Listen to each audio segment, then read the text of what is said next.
અને હે પ્રભો, આપ જગતને પવિત્ર કરનારા, ભક્તોને સુખ આપનારા અને રાવણના શત્રુ છો. હે કમળનયન, હે સંસારના ભયથી છોડાવનાર, હું આપની શરણમાં આવી છું. મારી રક્ષા કરો, રક્ષા કરો.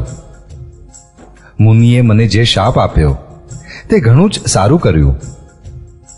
હું તેને અત્યંત અનુગ્રહ માનું છું કે જેના કારણે મેં સંસારથી છોડાવનારા શ્રી હરિને નેત્ર ભરીને જોયા. આને જ શંકરજી સૌથી મોટો લાભ સમજે છે. હે પ્રભો, હું બુદ્ધિમાં ઘણી ભોળી છું. મારી એક વિનંતી છે. હે નાથ, હું બીજું કોઈ વરદાન નથી માંગતી. કેવળ એ જ ઈચ્છું છું કે મારો મનરૂપી ભમરો આપના ચરણ કમળની રજના પ્રેમરૂપી રસનું સદા પાન કરતો રહે. જે ચરણોથી પરમ પવિત્ર દેવનદી ગંગાજી પ્રકટ થયા, જેને શિવજીએ શીશ પર ધારણ કર્યા અને જે ચરણ કમળોને બ્રહ્માજી પૂજે છે, તે જ કૃપાળુ હરિ આપે મારા શિરે મૂક્યા. આ રીતે સ્તુતિ કરતા કરતા વારંવાર ભગવાનના ચરણોમાં પડીને ચાલી નીકળી. મનને જે ઘણો જ સારો લાગ્યો તે વરને પામીને ગૌતમની સ્ત્રી અહલ્યા આનંદમાં ગરકાવ થઈ પતિલોકમાં જતી રહી. પ્રભુ શ્રી રામચંદ્રજી એવા દીનબંધુ અને વિના કારણે દયા કરનારા છે. તુલસીદાસજી કહે છે, હે શઠ, તું કપટજાળ છોડીને એમનું જ ભજન કર. માસ પારાયણ 7મો વિશ્રામ. જય શ્રી રામ. શ્રી રામજી અને લક્ષ્મણજી મુનિની સાથે ચાલ્યા.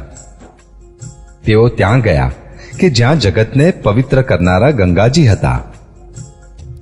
મહારાજ ગાધીના પુત્ર વિશ્વામિત્રજીએ તે આખી કથા કહી સંભળાવી કે કઈ રીતે દેવનદી ગંગાજી પૃથ્વી પર આવ્યા હતા. ત્યારે પ્રભુએ ઋષિઓ સહિત ગંગાજીમાં સ્નાન કર્યું. બ્રાહ્મણોએ જાત જાતના દાન પ્રાપ્ત કર્યા. પછી મુનિવૃંદ સાથે તે પ્રસન્ન થઈને ચાલ્યા અને શીઘ્ર જનકપુરની સમીપે પહોંચી ગયા. શ્રી રામજીએ જ્યારે જનકપુરની શોભા જોઈ ત્યારે નાના ભાઈ લક્ષ્મણ સહિત અત્યંત હર્ષિત થયા. ત્યાં અનેક વાવડીઓ, કુવા, નદી અને તળાવ છે. તેમાં અમૃત સમાન જળ છે અને મણિઓના પગથિયા છે. મકરંદ રસથી મદોન્મત્ત થયેલા ભમરા ગુંજન કરી રહ્યા છે. રંગબેરંગી પક્ષીઓ કલરવ કરી રહ્યા છે. રંગ રંગના કમળો ખીલ્યા છે. સદા સુખ આપનારો શીતળ, મંદ, સુગંધી પવન વાઈ રહ્યો છે. પુષ્પવાટિકા, બાગ અને વન જેમાં ઘણાય પક્ષીઓના નિવાસ છે, તે ફૂલતા ફળતા તેમજ સુંદર પાંદડાઓથી લદાઈને નગરના ચારે તરફ સુશોભિત છે. નગરની સુંદરતાનું વર્ણન કરી શકાતું જ નથી. મન જ્યાં જાય છે ત્યાં લોભાઈ જાય છે. સુંદર બજાર છે. મણિઓથી બનેલા વિચિત્ર છજ્જા છે. જાણે કે બ્રહ્માએ તેમને પોતાના હાથોથી બનાવ્યા હોય. કુબેર સમાન શ્રેષ્ઠ ધનિક વેપારી દરેક જાતની અનેક વસ્તુઓ લઈને દુકાનોમાં બેઠા છે. સુંદર ચૌટા અને રમણીય શેરીઓ સદાય સુગંધથી સિંચાયેલ રહે છે. બધાના ઘર મંગળમય છે અને તેમના ઉપર ચિત્રો કંડારેલા છે, જાણે કામદેવ રૂપી ચિત્રકારે અંકિત કર્યા હોય. નગરના સ્ત્રી પુરુષો સુંદર, પવિત્ર, સાધુ સ્વભાવવાળા, ધર્માત્મા, જ્ઞાની અને ગુણવાન છે. જ્યાં જનકજીનો અત્યંત અનુપમ નિવાસ છે ત્યાંના વિલાસને જોઈને દેવતા પણ થાકી જાય છે. કિલ્લાને જોઈને ચિત્ત ચકિત થઈ જાય છે, જાણે તેણે સમસ્ત લોકોની શોભાને રોકી રાખી છે. સ્વચ્છ ઉજ્જવળ મહેલોમાં અનેક પ્રકારના સુંદર રીતે બનેલા મણિજડિત સોનાના બારણા લાગેલા છે. સીતાજીના રહેવાના સુંદર મહેલની શોભાનું વર્ણન કરી જ કેવી રીતે શકાય? રાજમહેલના બધા દરવાજા સુંદર છે, જેનામાં વજ્રના બારણા લાગેલા છે. જ્યાં રાજાઓ, નટો, માગધો અને ભાટોની ભીડ લાગેલી રહે છે. ઘોડા અને હાથીઓને માટે મોટી મોટી ઘોડારો અને ગજશાળાઓ બનેલી છે, જે સર્વે કાળે ઘોડા, હાથી અને રથોથી ભરેલી રહે છે. ઘણા બધા શૂરવીરો, મંત્રીઓ અને સેનાપતિઓ છે. તે સર્વેના ઘર પણ રાજમહેલ જેવા જ છે. નગરની બહાર તળાવ અને નદીની પાસે ચારે બાજુ ઘણા બધા રાજલોકોએ ઉતારો કર્યો છે. ત્યાં એક અનુપમ આંબાવાડિયું સર્વે પ્રકારે સુસજ્જ તથા દરેક રીતે રમણીય હતું. તે જોઈને વિશ્વામિત્રજીએ કહ્યું, હે સુજ્ઞ રઘુવીર, મારું મન કહે છે કે અહીં જ રહી જઈએ. કૃપાના ધામ શ્રી રામચંદ્રજી બહુ સારું સ્વામીન કહીને મુનિઓના સમૂહ સાથે ત્યાં જ રોકાઈ ગયા. મિથિલાપતિ જનકજીને જ્યારે આ સમાચાર મળ્યા કે મહામુનિ વિશ્વામિત્ર આવ્યા છે, ત્યારે તેમણે પવિત્ર હૃદયવાળા, ઈમાનદાર, સ્વામી ભક્ત મંત્રી, ઘણા બધા યોદ્ધા, શ્રેષ્ઠ બ્રાહ્મણ, ગુરુ શતાનંદજી અને પોતાની જ્ઞાતિના શ્રેષ્ઠ લોકોને સાથે લીધા અને આમ પ્રસન્નતા સાથે રાજા જનકજી મુનિઓના સ્વામી વિશ્વામિત્રજીને મળવા ચાલ્યા. રાજાએ મુનિના ચરણોમાં શીશ નમાવી પ્રણામ કર્યા. મુનિઓના સ્વામી વિશ્વામિત્રજીએ પ્રસન્ન થઈને આશીર્વાદ આપ્યા. પછી રાજાએ આખી બ્રાહ્મણ મંડળીને આદર સહિત પ્રણામ કર્યા અને પોતાનું મોટું ભાગ્ય જાણીને આનંદિત થયા. વારંવાર કુશળ પ્રશ્નો કરીને વિશ્વામિત્રજીએ રાજાને બેસાડ્યા. એ જ વખતે બંને ભાઈ આવી પહોંચ્યા, જે ફૂલવાડી જોવા ગયા હતા. સુકુમાર કિશોરાવસ્થાવાળા શ્યામ અને ગૌર વર્ણના બંને કુમાર નેત્રોને સુખ આપનારા અને આખા વિશ્વના ચિત્તને ચોરનારા છે. જ્યારે રઘુનાથજી આવ્યા ત્યારે બધા ઉઠીને ઊભા થઈ ગયા. વિશ્વામિત્રજીએ તેમને પોતાની પાસે બેસાડી દીધા. બંને ભાઈઓને જોઈને બધા સુખી થયા. બધાના નેત્રોમાં જળ ભરાઈ આવ્યા અને શરીર રોમાંચિત થઈ ગયા. રામજીની મધુર મનોહર મૂર્તિને જોઈને જનક વિશેષ રૂપે વિદેહ થઈ ગયા.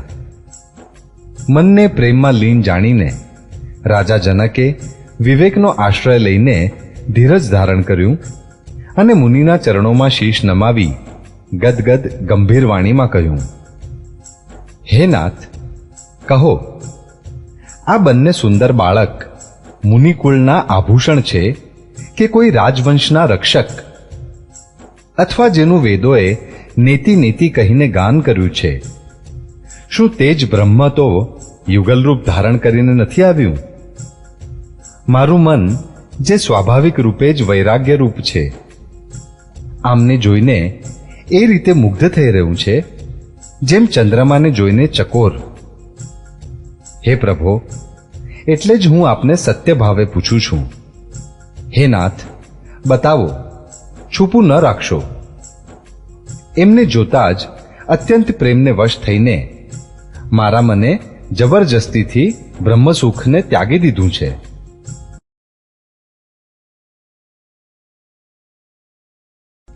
મુનિએ હસીને કહ્યું, હે રાજન, આપે ઠીક કહ્યું. આપનું વચન મિથ્યા હોઈ ન શકે. જગતમાં જ્યાં સુધી પ્રાણી છે, સર્વેને એ પ્રિય છે. મુનિની રહસ્યમય વાણી સાંભળીને મનમાં ને મનમાં શ્રી રામજી મલકાય છે. હસીને જાણે સંકેત કરે છે કે રહસ્ય ખોલશો નહીં. ત્યારે મુનિએ કહ્યું, એ રઘુકુળ મણી મહારાજ દશરથના પુત્ર છે. મારા ભલાને માટે રાજાએ એમને મારી સાથે મોકલ્યા છે. આ રામ અને લક્ષ્મણ બંને શ્રેષ્ઠ ભાઈઓ, રૂપ, શીલ તથા બળના ધામ છે. આખું જગત આ વાતનું સાક્ષી છે કે તેમણે યુદ્ધમાં અસુરોને જીતીને મારા યજ્ઞની રક્ષા કરી છે. રાજા જનકે કહ્યું, હે મુનિ, આપના ચરણોના દર્શન કરી હું પોતાના પુણ્ય પ્રભાવ કહી નથી શકતો. આ સુંદર શ્યામ અને ગૌરવર્ણના બંને ભાઈઓ આનંદને પણ આનંદ આપનારા છે. એમની પરસ્પરની પ્રીતિ ઘણી પવિત્ર અને સોહામણી છે. તે મનને ઘણી ગમે છે, પરંતુ કહી શકાતી જ નથી. જનકજી આનંદિત થઈને ફરી કહે છે, હે નાથ, સાંભળો. બ્રહ્મ અને જીવની જેમ એમનામાં સ્વાભાવિક પ્રેમ છે. રાજા વારંવાર પ્રભુને જુએ છે. દ્રષ્ટિ ત્યાંથી ખસવા જ નથી માંગતી. પ્રેમથી શરીર પુલકિત થઈ રહ્યું છે અને હૃદયમાં ઘણો ઉત્સાહ છે. પછી મુનિની પ્રશંસા કરીને એમના ચરણોમાં શીશ નમાવીને રાજા તેમને નગરમાં લઈ ગયા. એક સુંદર મહેલ જે સર્વે કાળે સુખદાયક હતો, ત્યાં રાજાએ તેમને લઈ જઈને ઉતારો આપ્યો.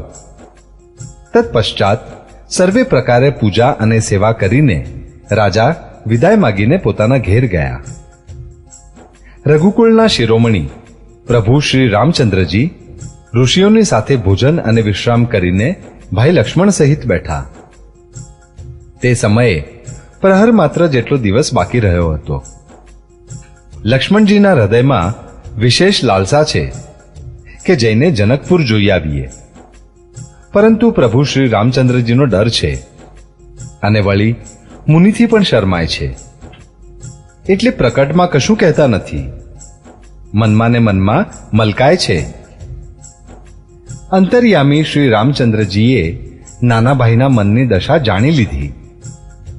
ત્યારે એમના હૃદયમાં ભક્ત વત્સલતા ઉમટી પડી.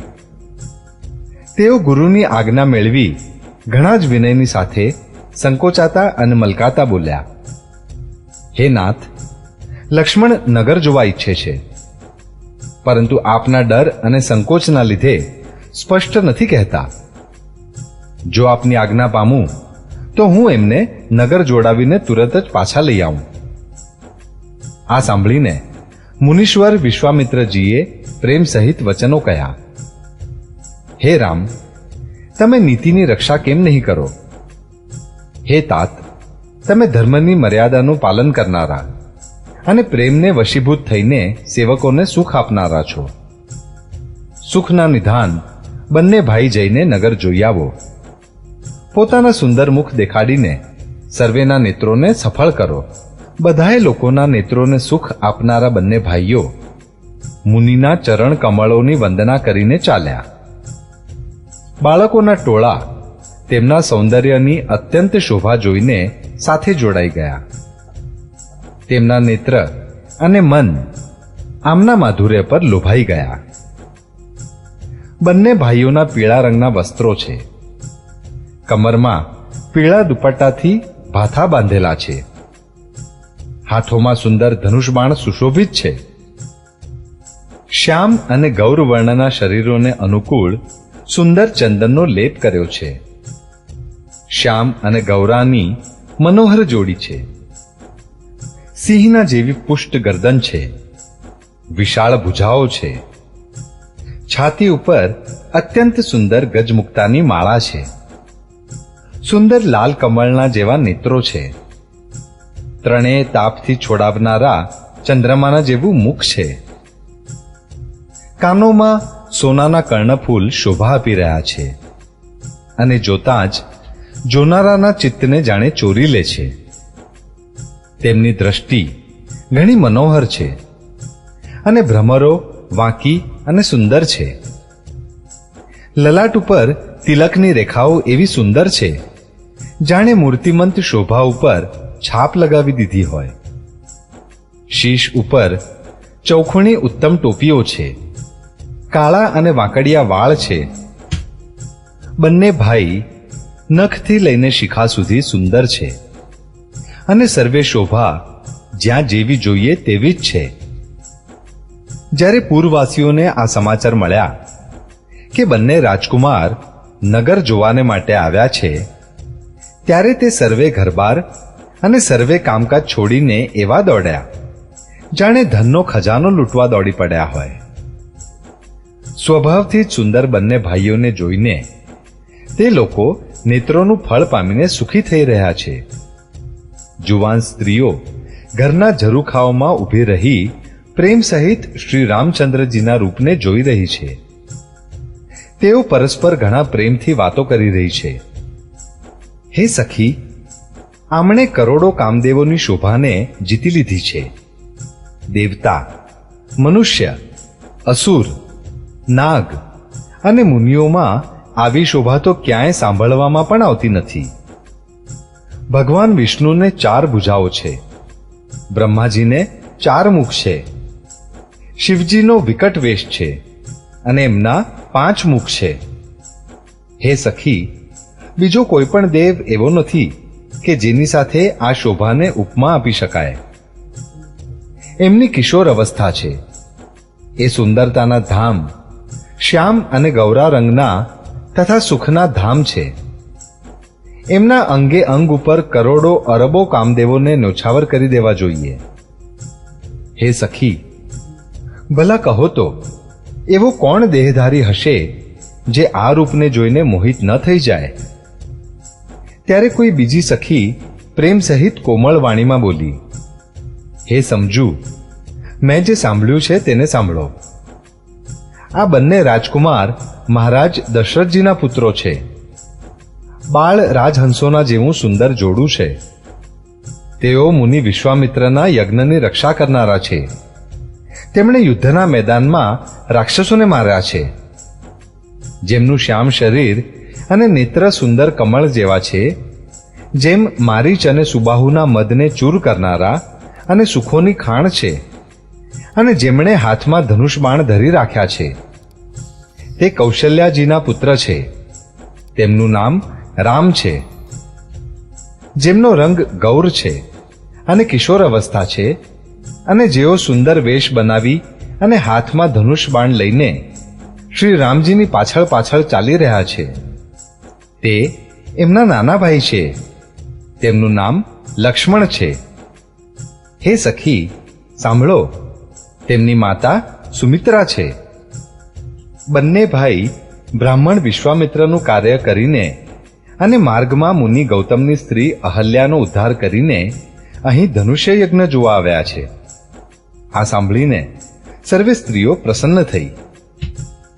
શ્રી રામચંદ્રજીની કાંતિ જોઈને કોઈ એક બીજી સખી કહેવા લાગી, આ વર જાનકીને યોગ્ય છે. હે સખી, જો ક્યાંક રાજા એમને જોઈ લે તો પ્રતિજ્ઞા છોડીને હઠપૂર્વક એમની સાથે જ વિવાહ કરાવી દેશે. કોઈએ કહ્યું, રાજાએ એમને ઓળખી લીધા છે અને મુનિ સાથે આમનું પણ આદરપૂર્વક સન્માન કર્યું છે.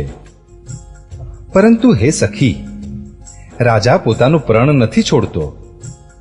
તે ભાવીને વશીભૂત થઈને હઠપૂર્વક અવિવેકનો જ આશ્રય લઈ રહ્યો છે. કોઈ કહે છે, જો વિધાતા સારો હોય તો સાંભળવામાં આવ્યું છે કે તે સર્વેને ઉચિત ફળ આપે છે, તો જાનકીજીને આ જ વર મળશે. હે સખી, આમાં સંદેહ નથી.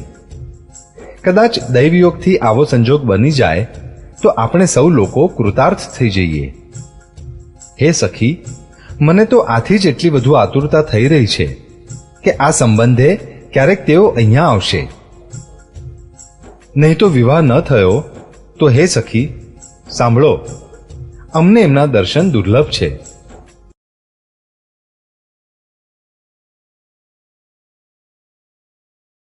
આ સંયોગ ત્યારે જ થઈ શકે છે કે જ્યારે આપણા પૂર્વજન્મોના ઘણા પુણ્ય હોય. બીજીએ કહ્યું, હે સખી, તે ઘણું સારું કહ્યું. આ વિવાહથી બધાયનું પરમ હિત છે. કોઈકે કહ્યું, શંકરજીનું ધનુષ કઠોર છે અને આ શામળા રાજકુમાર કોમળ શરીરના બાળક છે. હે સમજુ, બધી અવઢવત છે. આ સાંભળીને બીજી સખી કોમળ વાણીમાં કહેવા લાગી, હે સખી, એમના સંબંધમાં કોઈ એવું કહે છે કે તેઓ દેખાવમાં તો નાના છે, પણ એમનો પ્રભાવ ઘણો મોટો છે. જેમના ચરણ કમળોની રજનો સ્પર્શ પામીને અહલ્યા તરી ગઈ, જેણે મોટું ભારે પાપ કર્યું હતું, તેઓ શું શિવજીના ધનુષને તોડ્યા વિના રહેશે? આ વિશ્વાસને ભૂલથી પણ ન છોડવું જોઈએ. જે બ્રહ્માએ સીતાને સજાવીને ઘણી ચતુરાઈથી રચ્યા છે, તેમણે વિચાર કરીને શામળો વર પણ રચી રાખ્યો છે. તેના આ વચન સાંભળીને બધી હર્ષિત થઈ અને કોમળ વાણીમાં કહેવા લાગી, એમ જ થાવ. સુંદર મુખ અને સુંદર નેત્રોવાળી સ્ત્રીઓના ટોળે ટોળા હૃદયમાં હર્ષિત થઈને ફૂલ વરસાવી રહ્યા છે. જ્યાં જ્યાં બંને ભાઈ જાય છે, ત્યાં ત્યાં પરમ આનંદ છવાઈ જાય છે. બંને ભાઈ નગરની પૂર્વ દિશામાં ગયા, જ્યાં ધનુષ્ય યજ્ઞ માટે રંગભૂમિ બનાવવામાં આવી છે. ઘણું લાંબુ પહોળું સુંદર ઢાળેલું પાક્કું પ્રાંગણ હતું, જેના ઉપર સુંદર અને નિર્મળ વેદી સજાવવામાં આવી હતી.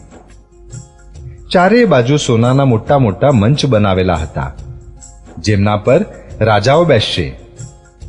તેમની પાછળ સમીપમાં જ ચારેય બાજુ બીજા મંચોનો મંડલાકાર ઘેરાવો શોભતો હતો. તે કંઈક ઊંચો હતો અને સર્વે પ્રકારે સુંદર હતો, જ્યાં જઈને નગરના લોકો બેસશે. તેમની પાસે વિશાળ અને સુંદર સફેદ મકાન અનેક પ્રકારના રંગોના બનાવવામાં આવ્યા છે, જ્યાં પોતપોતાના કુળ મુજબ બધી સ્ત્રીઓ યથાયોગ્ય બેસીને જોશે. નગરના બાળકો કોમળ વચન કહી કહીને આદરપૂર્વક પ્રભુ શ્રી રામચંદ્રજીને યજ્ઞશાળાની રચના બતાવી રહ્યા છે. બધા બાળકો આ બહાને પ્રેમને વશ થઈ શ્રી રામજીના મનોહર અંગોને અડીને શરીરથી પુલકિત થઈ રહ્યા છે, અને બંને ભાઈઓને જોઈ જોઈને તેમના હૃદયમાં અત્યંત હર્ષ થઈ રહ્યો છે. શ્રી રામચંદ્રજીએ બધા બાળકોને પ્રેમને વશ જાણીને યજ્ઞભૂમિના સ્થળોની પ્રેમપૂર્વક પ્રશંસા કરી. તેથી બાળકોનો ઉત્સાહ, આનંદ અને પ્રેમ પણ વધુ વધી ગયા, જેથી તે સર્વે પોતપોતાની રુચિ અનુસાર તેમને બોલાવી લે છે, અને પ્રત્યેકના બોલાવવાથી બંને ભાઈ પ્રેમ સહિત તેમની પાસે ચાલ્યા જાય છે. કોમળ, મધુર અને મનોહર વચન કહીને શ્રી રામજી પોતાના નાના ભાઈ લક્ષ્મણને યજ્ઞભૂમિની રચના બતાવે છે, જેમની આજ્ઞા પામીને માયા લવ નિમેષ માત્રમાં બ્રહ્માંડોનો સમૂહ રચી નાખે છે. એ જ દીનો પર દયા કરનાર શ્રી રામજી ભક્તિને કારણે ધનુષ યજ્ઞશાળાને ચકિત થઈને આશ્ચર્ય સહિત જોઈ રહ્યા છે. આ રીતે બધું કૌતુક જોઈને તેઓ ગુરુ પાસે ચાલ્યા. વાર લાગી જાણીને એમના મનમાં ભય છે. જેમના ભયથી ડરને પણ ડર લાગે છે, એ જ પ્રભુ ભજનનો પ્રભાવ બતાવી રહ્યા છે. તેમણે કોમળ, મધુર અને સુંદર વાતો કહીને બાળકોને બળજબરીથી વિદાય કર્યા. પછી ભય, પ્રેમ, વિનય અને ઘણા સંકોચની સાથે બંને ભાઈ ગુરુના ચરણ કમળોમાં શીશ નમાવી આજ્ઞા મેળવીને બેઠા. રાત્રિનો પ્રવેશ થતાં જ મુનિએ આજ્ઞા આપી ત્યારે સૌએ સંધ્યાવંદન કર્યું. પછી પ્રાચીન કથાઓ તથા ઇતિહાસ કહેતા કહેતા સુંદર રાત્રિના 2 પ્રહર વીતી ગયા. ત્યારે શ્રેષ્ઠ મુનિએ જઈને શયન કર્યું. બંને ભાઈ તેમના ચરણ દબાવવા લાગ્યા. જેમના ચરણ કમળોના દર્શન અને સ્પર્શને માટે વૈરાગ્યવાન પુરુષ પણ જાત જાતના જપ અને યોગ કરે છે, તે બંને ભાઈ જાણે પ્રેમથી જીતાયા હોય તેમ પ્રેમપૂર્વક ગુરુજીના ચરણ કમળોને દબાવી રહ્યા છે. મુનિએ વારંવાર આજ્ઞા આપી ત્યારે શ્રી રઘુનાથજીએ જઈને શયન કર્યું.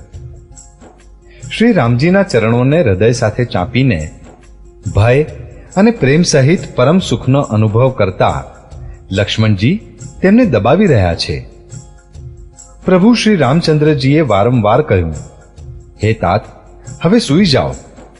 ત્યારે તેઓ તે ચરણ કમળોને હૃદયમાં ધરીને સૂઈ રહ્યા. રાત વીતે કુકડાના શબ્દોને સાંભળીને લક્ષ્મણજી ઉઠ્યા. જગતના સ્વામી સુજ્ઞ શ્રી રામચંદ્રજી પણ ગુરુથી પહેલા જ જાગી ગયા. સર્વે શૌચક્રિયા કરીને તે જઈને નહાયા. પછી સંધ્યા અગ્નિહોત્રાદિ નિત્યકર્મ સમાપ્ત કરીને તેમણે મુનિને મસ્તક નમાવ્યા. પૂજાનો સમય જાણીને ગુરુની આજ્ઞા પામી બંને ભાઈ ફૂલ લેવા ચાલ્યા. તેમણે જઈને રાજાનો સુંદર બાગ જોયો, જ્યાં વસંત ઋતુ લોભાઈને રહી ગઈ છે. મનને લોભાવનાર અનેક વૃક્ષ લાગ્યા છે. રંગબેરંગી ઉત્તમ લતાઓના મંડપ છવાયેલા છે. નવા પાંદડા, ફળો અને ફૂલોથી યુક્ત સુંદર વૃક્ષ પોતાની સંપત્તિથી કલ્પવૃક્ષને પણ લજાવી રહ્યા છે. બપૈયા, કોયલ, પોપટ, ચકોર આદિ પક્ષી મીઠી વાણી બોલી રહ્યા છે અને મોર સુંદર નૃત્ય કરી રહ્યા છે. બાગના વચ્ચોવચ રમણીય સરોવર સુશોભિત છે, જેમાં મણિઓના પગથિયા વિચિત્ર રીતે બનેલા છે. તેનું જળ નિર્મળ છે, જેમાં અનેક રંગના કમળો ખીલેલા છે. જળના પક્ષી કલરવ કરી રહ્યા છે અને ભ્રમર ગુંજારવ કરી રહ્યા છે. બાગ અને સરોવરને જોઈને પ્રભુ શ્રી રામચંદ્રજી ભાઈ લક્ષ્મણ સહિત હર્ષિત થયા. આ બાગ વાસ્તવમાં પરમ રમણીય છે, જે જગતને સુખ આપનાર શ્રી રામચંદ્રજીને સુખ આપી રહ્યો છે. ચારે તરફ દ્રષ્ટિ ફેરવીને અને માળીઓને પૂછીને તેઓ પ્રસન્ન મને પત્ર પુષ્પ લેવા માંડ્યા. તે જ સમયે સીતાજી ત્યાં આવ્યા. માતાએ એમને ગિરિજાજીની પૂજા કરવા માટે મોકલ્યા હતા. સાથે સર્વે સુંદરી અને સમજુ સખીઓ છે, જે મનોહર વાણીથી ગીત ગાઈ રહી છે. સરોવરની પાસે ગિરિજાજીનું મંદિર સુશોભિત છે, જેનું વર્ણન કરી શકાતું નથી. તે જોઈને મન મોહિત થઈ જાય છે. સખીઓ સહિત સરોવરમાં સ્નાન કરીને સીતાજી પ્રસન્ન મનથી ગિરિજાજીના મંદિરમાં ગયા. ત્યાં ઘણા પ્રેમથી તેમણે પૂજા કરી અને પોતાને યોગ્ય સુંદર વર માંગ્યો. એક સખી સીતાજીનો હાથ છોડીને ફૂલવાડી જોવા ચાલી નીકળી હતી. તેણીએ જઈને બંને ભાઈઓને જોયા અને પ્રેમમાં વિહવળ બનીને તે સીતાજી પાસે આવી. સખીઓએ એની દશા જોઈ કે તેનું શરીર પુલકિત છે અને નેત્રોમાં જળ ભર્યું છે. બધીએ કોમળ વાણીમાં પૂછવા માંડી કે પોતાની પ્રસન્નતાનું કારણ જણાવ. તેણે કહ્યું, બે રાજકુમાર બાગ જોવા આવ્યા છે. કિશોર અવસ્થાના છે અને બધી રીતે સુંદર છે. તેઓ શામળા અને ગૌરા રંગના છે. તેમના સૌંદર્યને હું કેમ વખાણીને કહું? વાણી નેત્ર વિનાની છે અને નેત્રોને વાણી નથી. આ સાંભળીને અને સીતાજીના હૃદયમાં મોટી ઉત્કંઠા જાણીને બધી સમજુ સખીઓ પ્રસન્ન થઈ.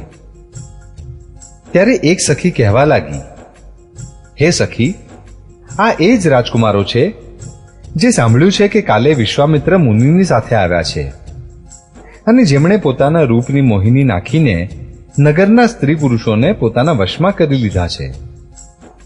ચારે બાજુ બધા લોકો તેમની છબીનું વર્ણન કરી રહ્યા છે. અવશ્ય એમને જોવા જોઈએ. તે જોવા યોગ્ય જ છે. તેમના વચન સીતાજીને અત્યંત પ્રિય જ લાગ્યા અને દર્શનને માટે એમના નેત્ર અકળાઈ ઉઠ્યા. તે જ પ્રિય સખીને આગળ કરી સીતાજી ચાલ્યા. જૂની પ્રીતિને કોઈ જાણી શકતું નથી. નારદજીના વચનોનું સ્મરણ કરીને સીતાજીના મનમાં પવિત્ર પ્રીતિ ઉત્પન્ન થઈ. તે ચકિત થઈને બધીએ બાજુ એવી રીતે જોઈ રહી છે જાણે ડરી ગયેલ મૃગબાળા આમ તેમ જોઈ રહી હોય. કંકણ, કંદોરો અને ઝાંઝરનો અવાજ સાંભળીને શ્રી રામચંદ્રજી હૃદયમાં વિચાર કરીને લક્ષ્મણને કહે છે, આ ધ્વનિ એવો આવી રહ્યો છે જાણે કામદેવે વિશ્વને જીતવાનો સંકલ્પ કરીને ડંકો વગાડ્યો છે. એમ કહીને શ્રી રામજીએ ફરીને તે બાજુ જોયું. શ્રી સીતાજીના મુખરૂપી ચંદ્રમાને નિહાળવા માટે તેમના નેત્ર ચકોર બની ગયા. સુંદર નેત્રો સ્થિર થઈ ગયા. એકીટશે જોવા માંડ્યા, જાણે નિમિએ સંકોચવશ પલકોનો ત્યાગ કરી દીધો. સીતાજીની શોભા જોઈને શ્રી રામજીએ ઘણું સુખ મેળવ્યું. હૃદયમાં તે શોભાની પ્રશંસા કરે છે, પરંતુ મુખથી વચન નથી નીકળતા. તે શોભા એવી અનુપમ છે જાણે બ્રહ્માએ પોતાની સર્વ નિપુણતાને મૂર્તિમાન કરીને સંસારને પ્રકટ કરીને દેખાડી દીધી હોય.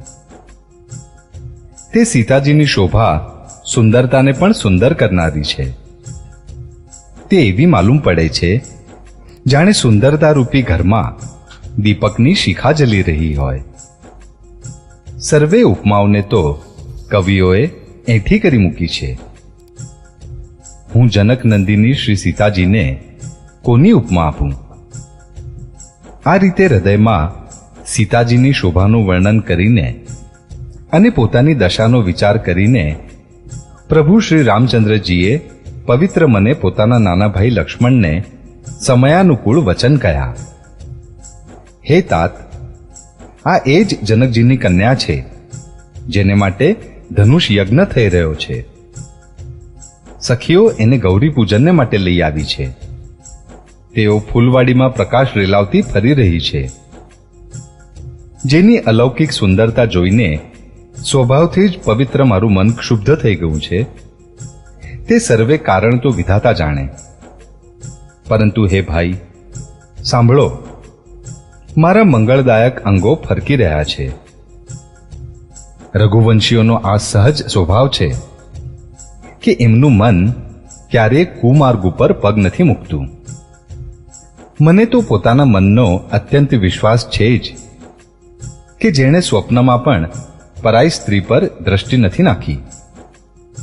રણમાં શત્રુ જેમની પીઠ નથી જોઈ શકતા, અર્થાત જે લડાઈના મેદાનમાંથી ભાગતા નથી. પરાઈ સ્ત્રીઓ જેમના મન અને દ્રષ્ટિને નથી ખેંચી શકતી, અને ભિખારી જેમના ત્યાંથી નકારો નથી પામતા, એવા શ્રેષ્ઠ પુરુષ સંસારમાં થોડાક જ છે. આમ શ્રી રામજી નાના ભાઈ સાથે વાતો કરી રહ્યા છે, પણ મન સીતાજીના રૂપમાં લોભાઈને એમના મુખરૂપી કમળની શોભારૂપ મકરંદ રસને ભમરાની જેમ પી રહ્યું છે. સીતાજી ચકિત થઈને ચારે બાજુ જોઈ રહ્યા છે. મન એ વાતની ચિંતા કરી રહ્યું છે કે રાજકુમાર ક્યાં ચાલ્યા ગયા. બાલ મુરુગનયની સીતાજી જ્યાં દ્રષ્ટિ નાખે છે ત્યાં જાણે શ્વેત કમળોની પંક્તિ વરસી જાય છે. ત્યારે સખીઓએ લતાઓની આડમાં સુંદર શ્યામ અને ગૌર કુમારોને દેખાડ્યા. તેમના રૂપને જોઈને નેત્ર લલચાઈ ઉઠ્યા. તે એવા પ્રસન્ન થયા કે જાણે તેમણે પોતાના ખજાનાને ઓળખી લીધો. શ્રી રઘુનાથજીની શોભા જોઈને નેત્રો સ્તબ્ધ થઈ ગયા. પાપણોએ પણ પડવાનું છોડી દીધું. અધિક સ્નેહને કારણે શરીર વિવળ થઈ ગયું. જાણે શરદ ઋતુના ચંદ્રમાને ચકોરી બેભાન બની જોઈ રહી હોય. નેત્રોના માર્ગે શ્રી રામજીને હૃદયમાં લાવીને ચતુર શિરોમણી જાનકીજીએ પાપણોના બારણા બંધ કરી દીધા. જ્યારે સખીઓએ સીતાજીને પ્રેમને વશ જાણ્યા ત્યારે તે મનમાં શરમાઈ ગઈ. કંઈ કહી શકતી નહોતી. તે સમયે બંને ભાઈ લતા મંડપમાંથી એમ પ્રગટ થયા જાણે બે નિર્મળ ચંદ્રમાં વાદળોના પડદા હટાવીને નીકળ્યા હોય. બંને સુંદર ભાઈ શોભાની સીમા છે. તેમના શરીરની આભા નીલા અને પીળા કમળના જેવી છે. શિર પર સુંદર મયુરપંખ સુશોભિત છે. તેમની વચ્ચે વચ્ચે ફૂલોની કળીઓના ગુચ્છા લાગેલા છે. લલાટ પર તિલક અને પરસેવાના બિંદુ શોભાયમાન છે. કાનોમાં સુંદર ભૂષણોની શોભા છવાઈ છે. વાંકી ભ્રમરો અને વાંકડિયા વાળ છે. નવા લાલ કમળના જેવા રત્નારા નેત્રો છે. હડપચી, નાક અને ગાલ ઘણા સુંદર છે અને હાસ્યની શોભા મનને હરી લે છે. મુખની શોભા તો મારાથી કહી જ શકાતી નથી, જેને જોઈને ઘણાય કામદેવો લજાઈ જાય છે. વક્ષ સ્થળે મણિઓની માળા છે. શંખ સમાન સુંદર ગળું છે. કામદેવ રૂપી હાથીના મદનિયાની સૂંઢના જેવી ભુજાઓ છે, જે બળની સીમા છે. જેના ડાબા હાથમાં ફૂલો સાથેનો પડિયો છે. હે સખી, તે શામળા કુંવર તો ઘણા જ સલુણા છે. સિંહના જેવી કમરવાળા, પિતાંબર ધારણ કરેલા, શોભા અને શીલના ભંડાર, સૂર્યકુળના ભૂષણ શ્રી રામચંદ્રજીને જોઈને સખીઓ પોતે જ પોતાને ભૂલી ગઈ. એક ચતુર સખીએ ધીરજ ધરીને હાથ પકડીને સીતાજીને કહ્યું, ગિરિજાજીનું ધ્યાન પછી કરી લેજો. આ સમયે રાજકુમારને કેમ જોઈ લેતા નથી? ત્યારે સીતાજીએ લજાઈને નેત્રો ખોલ્યા અને રઘુકુળના બંને સિંહોને પોતાની સામે જોયા. નખથી શિખા સુધી શ્રી રામજીની શોભા જોઈને અને પછી પિતાનું પ્રણ યાદ કરીને તેમનું મન ઘણું ક્ષુબ્ધ થઈ ગયું. જ્યારે સખીઓએ સીતાજીને પરવશ જોયા ત્યારે બધી ભયભીત થઈને કહેવા લાગી, ઘણું મોડું થઈ ગયું, હવે જવું જોઈએ. કાલે આ સમયે ફરી આવીશું. એમ કહીને એક સખી મનમાં હસી. સખીની આવી રહસ્યમય વાણી સાંભળીને સીતાજી શરમાઈ ગયા. વાર થઈ જાણી તેમને માતાનો ભય લાગ્યો. ઘણી ધીરજ ધરીને તેઓ શ્રી રામચંદ્રજીને હૃદયમાં લઈ આવ્યા અને તેમનું ધ્યાન કરતા પોતાને પિતાને અધીન જાણીને પાછા ફર્યા. મૃગ, પક્ષી અને વૃક્ષોને જોવાના બહાને સીતાજી વારંવાર વળે છે અને શ્રી રામજીની શોભા જોઈ જોઈને તેમનો પ્રેમ ઓછો નથી વધી રહ્યો. શિવજીના ધનુષને કઠોર જાણીને તે મનમાં વિલાપ કરતા હૃદયમાં શ્રી રામજીની શામળી મૂર્તિને ધારણ કરીને ચાલ્યા. શિવજીના ધનુષની કઠોરતાનું સ્મરણ થવાથી તેમને ચિંતા થતી હતી કે આ સુકુમાર રઘુનાથજી તેને કેવી રીતે તોડશે. પિતાના પ્રણની સ્મૃતિથી એમના હૃદયમાં ક્ષોભ હતો જ, એટલે મનમાં વિલાપ કરવા લાગ્યા. પ્રેમવશ ઐશ્વર્યની વિસ્મૃતિ થઈ જવાથી આમ થયું. પછી ભગવાનના બળનું સ્મરણ થઈ આવતા જ તે હર્ષિત થઈ ગયા અને શ્યામ છબીને હૃદયમાં ધારણ કરીને ચાલ્યા. પ્રભુ શ્રી રામજીએ જ્યારે સુખ, સ્નેહ, શોભા અને ગુણોની ખાણ શ્રી જાનકીજીને જતા જાણ્યા ત્યારે પરમ પ્રેમની કોમળ શાહી બનાવીને તેમના સ્વરૂપને પોતાની સુંદર ચિત્તરૂપી ભીંત ઉપર ચિત્રિત કરી લીધા. પુનઃ સીતાજી ભવાનીજીના મંદિરમાં ગયા અને એમના ચરણોની વંદના કરીને હાથ જોડીને બોલ્યા, હે શ્રેષ્ઠ પર્વતોના રાજા હિમાલયના પુત્રી પાર્વતીજી, આપનો જય હો, જય હો. હે મહાદેવજીના મુખરૂપી ચંદ્રમાની ચકોરીજી, આપનો જય હો. હે હાથીના મુખવાળા ગણેશજી અને 6 મુખવાળા સ્વામી કાર્તિકજીના માતા, હે જગતજનની, હે વીજળીના જેવી કાંતિયુક્ત શરીરવાળા, આપનો જય હો. આપનો ન આદિ છે, ન મધ્ય છે અને ન અંત છે. આપના અસીમ પ્રભાવને વેદ પણ નથી જાણતા. આપ સંસારને ઉત્પન્ન, પાલન અને નાશ કરનારા છો. વિશ્વને મોહિત કરનારા અને સ્વતંત્ર રૂપથી વિહાર કરનારા છો. હે માતા, પતિને ઇષ્ટદેવ માનનારા શ્રેષ્ઠ નારીઓમાં આપની ગણના પ્રથમ છે. આપના અપાર મહિમાને હજારો સરસ્વતી અને શેષજી પણ નથી કહી શકતા. હે ભક્તોને મન માગ્યો વર આપનારી, હે ત્રિપુરાસુરના શત્રુ શિવજીના પ્રિય પત્ની, આપની સેવા કરવાથી ચારે ફળ સુલભ થઈ જાય છે. હે દેવી, આપના ચરણ કમળોની પૂજા કરીને દેવતા, મનુષ્ય અને મુનિ બધા સુખી થઈ જાય છે. મારા મનોરથને આપ સારી રીતે જાણો છો, કેમ કે આપ સદા બધાયની હૃદયરૂપી નગરીમાં નિવાસ કરો છો. આ કારણે મેં તેને પ્રકટ કર્યો નથી. એમ કહીને જાનકીજીએ તેમના ચરણ પકડી લીધા. સીતાજીના વિનય અને પ્રેમને પાર્વતીજી વશ થઈ ગયા. તેમની ગળાની માળા સરકી પડી અને મૂર્તિ મલકાઈ.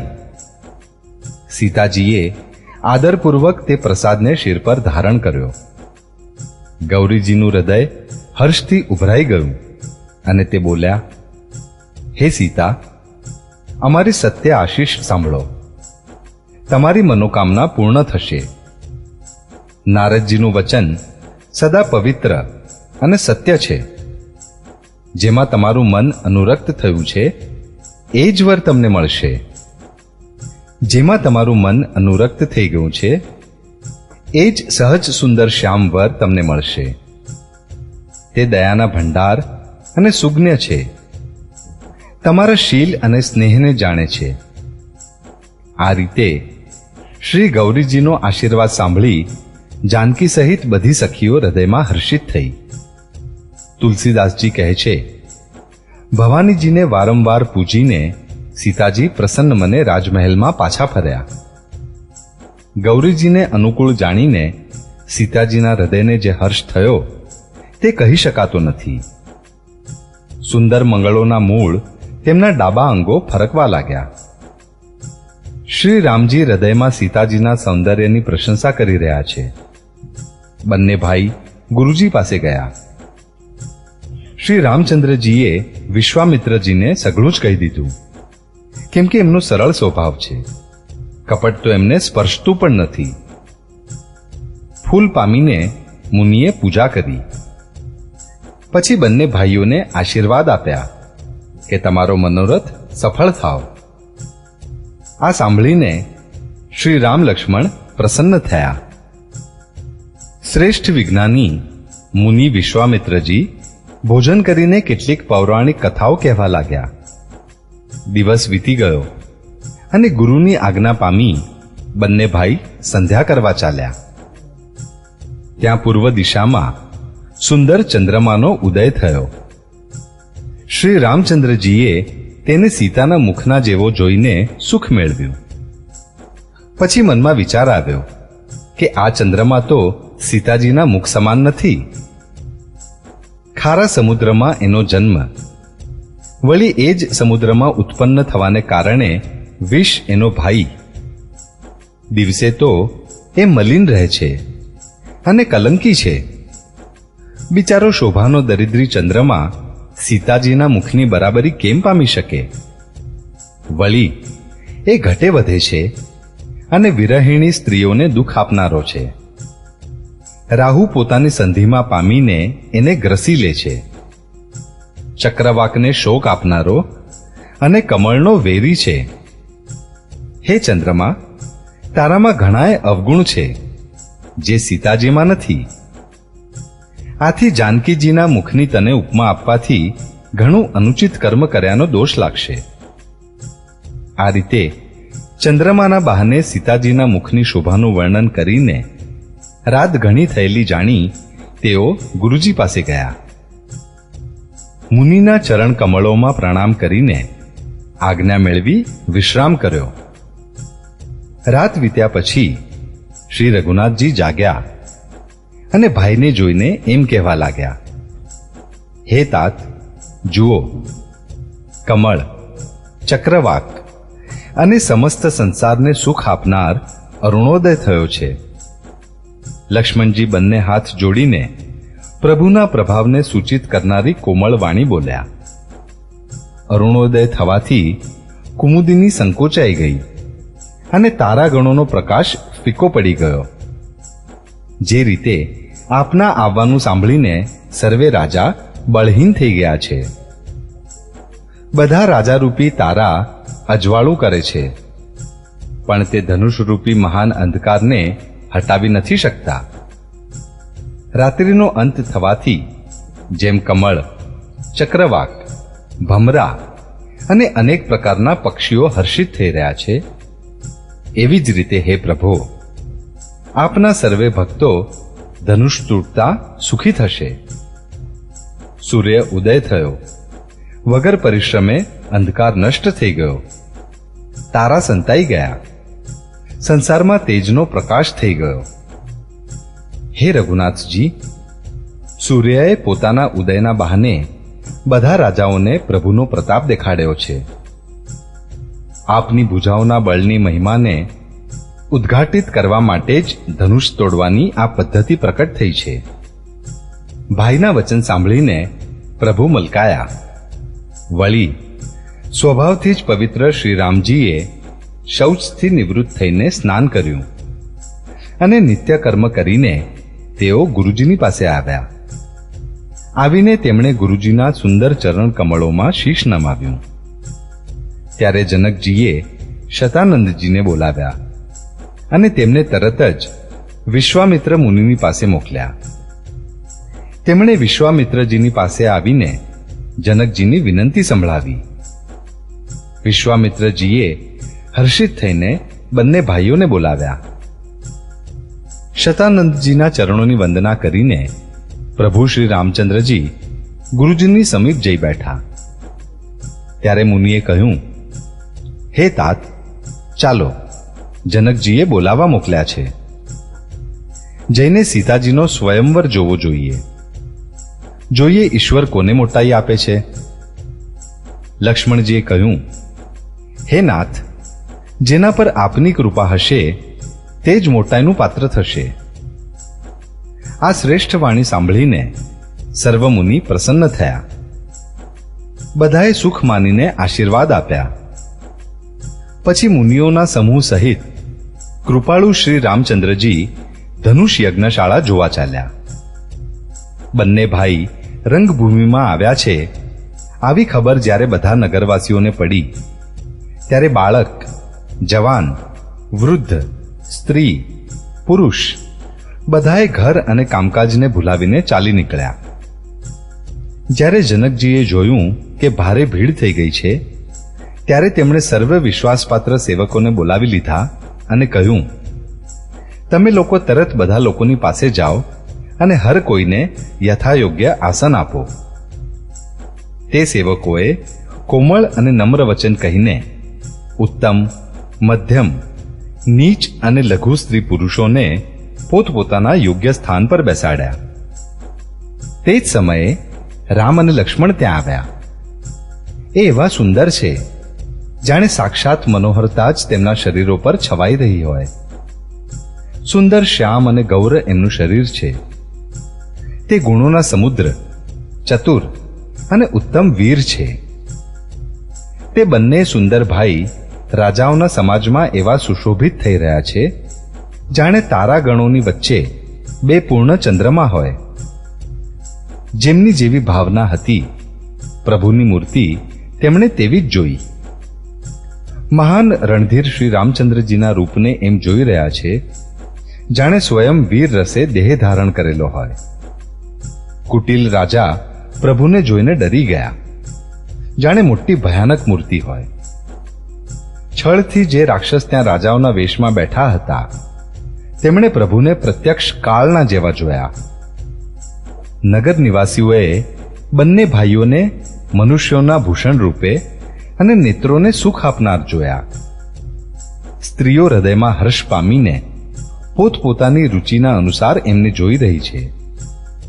જાણે શૃંગાર રસ જ પરમ અનુપમ મૂર્તિ ધારણ કરીને સુશોભિત થઈ રહ્યો હોય.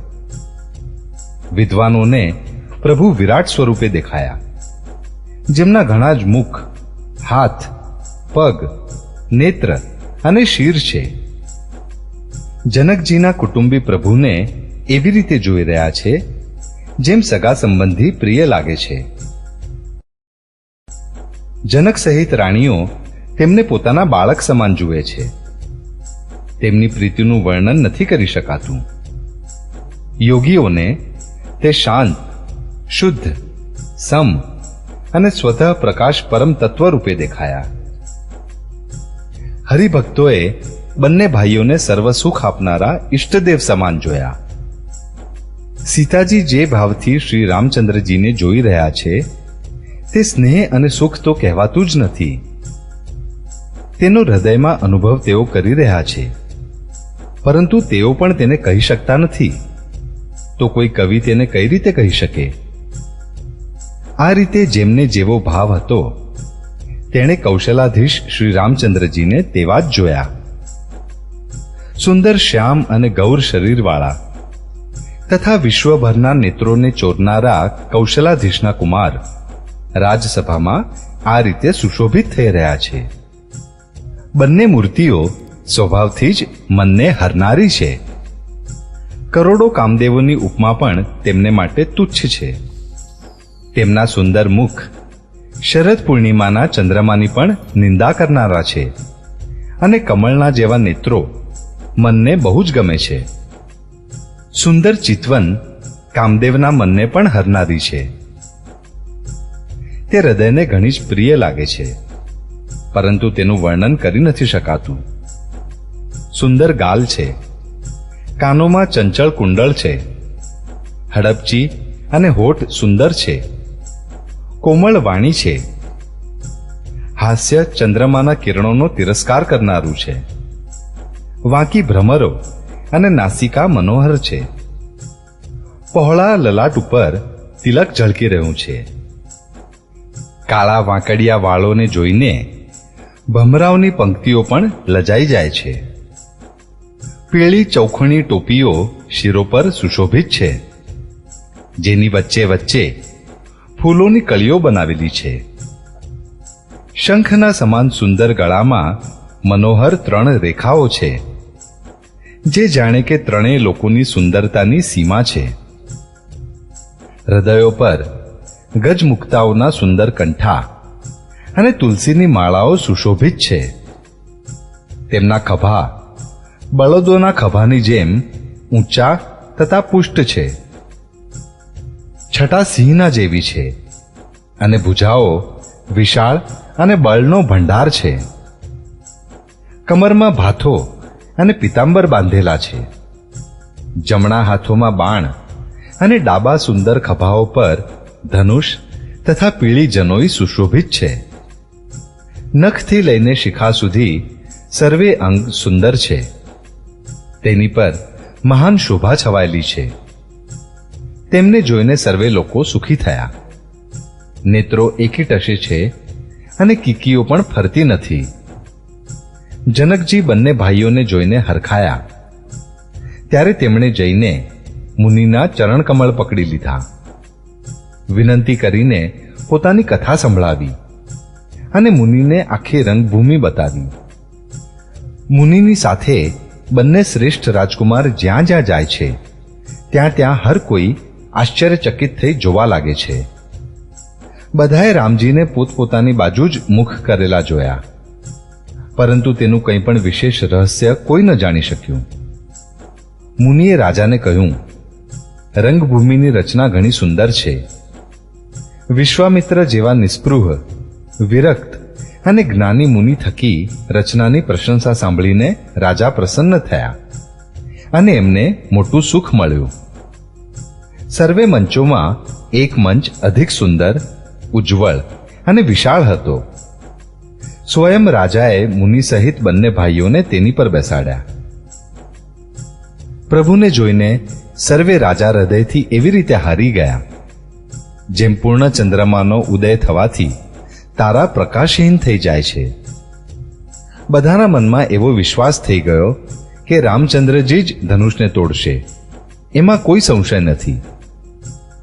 અહીં એમના રૂપને જોઈને બધાના મનમાં એવો નિશ્ચય થઈ ગયો કે શિવજીના વિશાળ ધનુષને વગર તોડે પણ સીતાજી શ્રી રામચંદ્રજીના ગળામાં જ જયમાળા પહેરાવશે.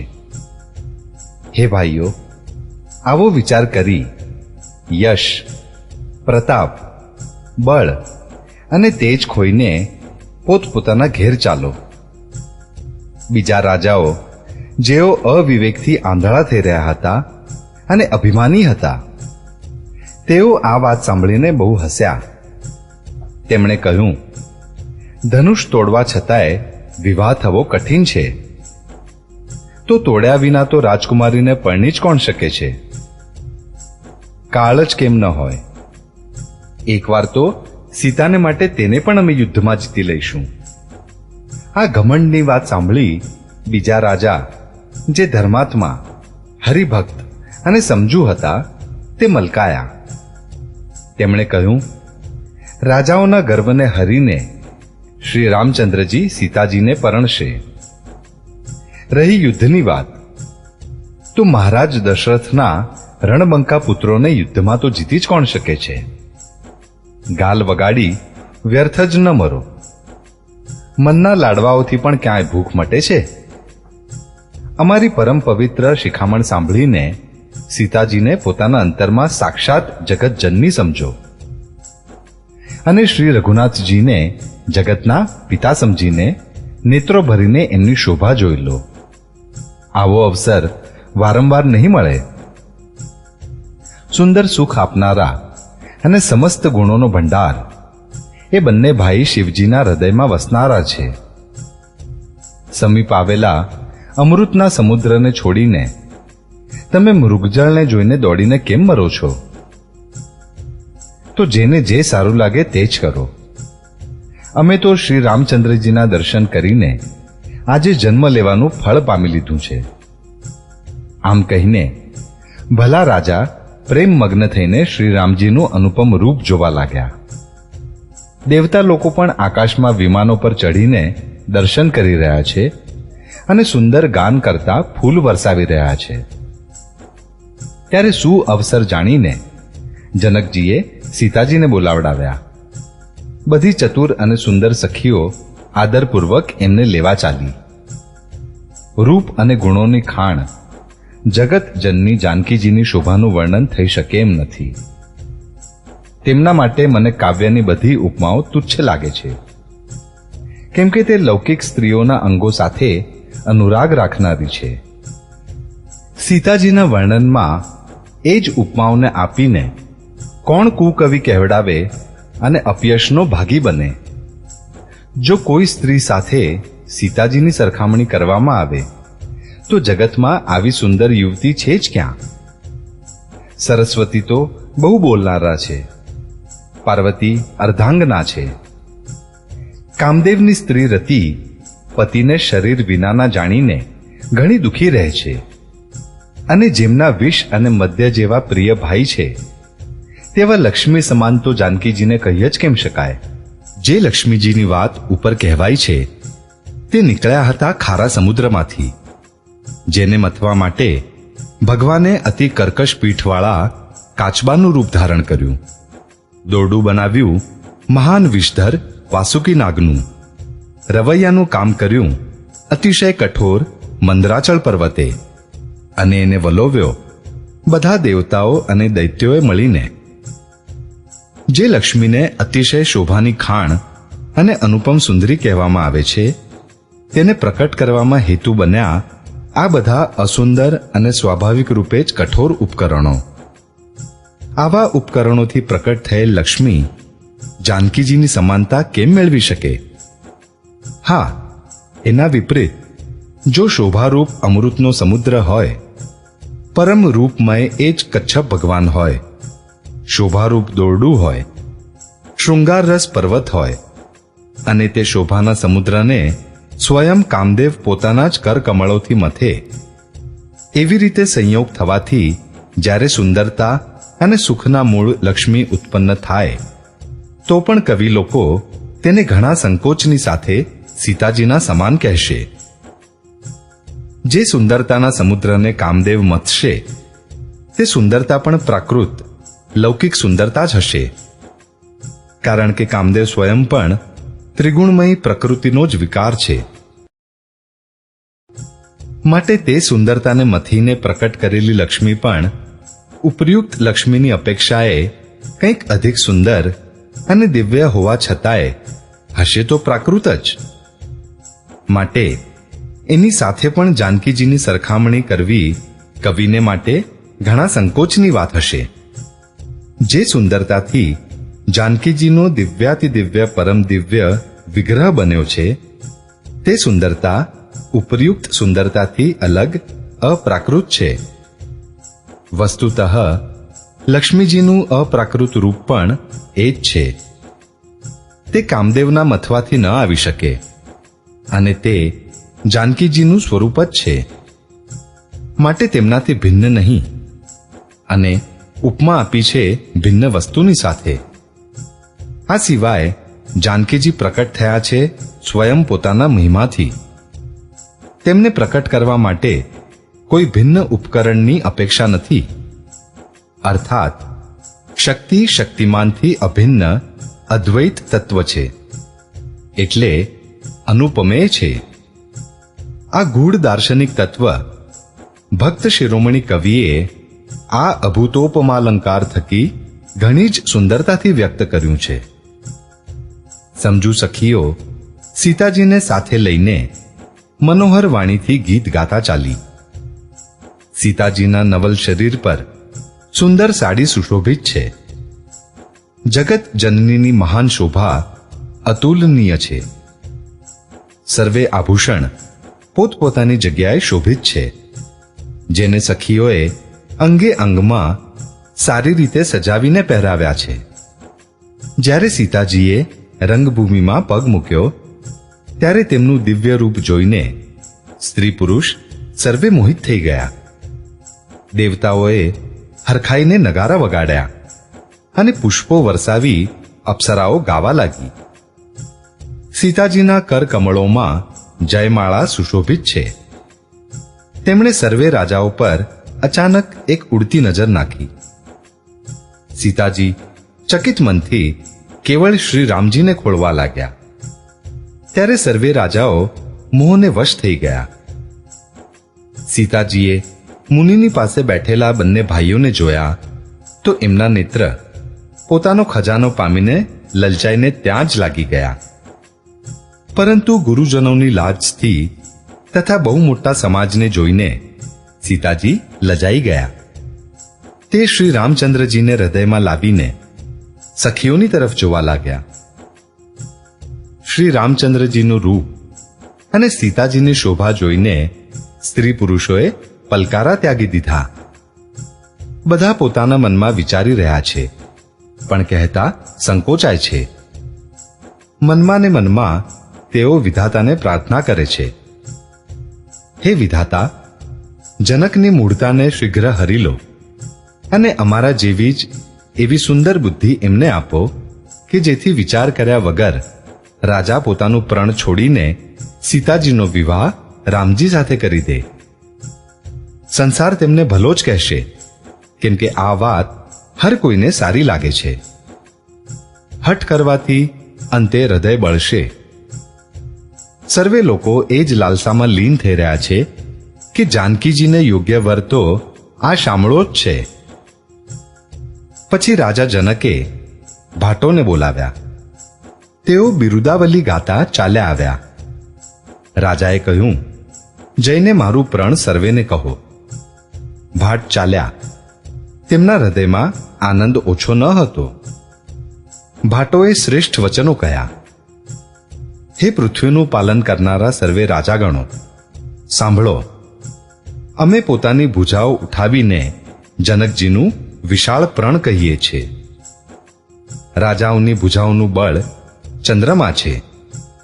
શિવજીનું ધનુષ રાહુ છે. તે ભારે છે, કઠોર છે, એ સર્વેને વિદિત છે. મોટા ભારે યોદ્ધા રાવણ અને બાણાસુર પણ આ ધનુષને જોઈને ચૂપચાપ ચાલતા થયા છે. એ જ શિવજીના કઠોર ધનુષને આજે આ રાજસભામાં જે પણ તોડશે, ત્રણેય લોકોના વિજયની સાથે જ જાનકીજી કોઈ પણ વિચાર કર્યા વગર હઠપૂર્વક તેનું વરણ કરશે. પ્રણ સાંભળીને સર્વે રાજા લલચાઈ ઉઠ્યા.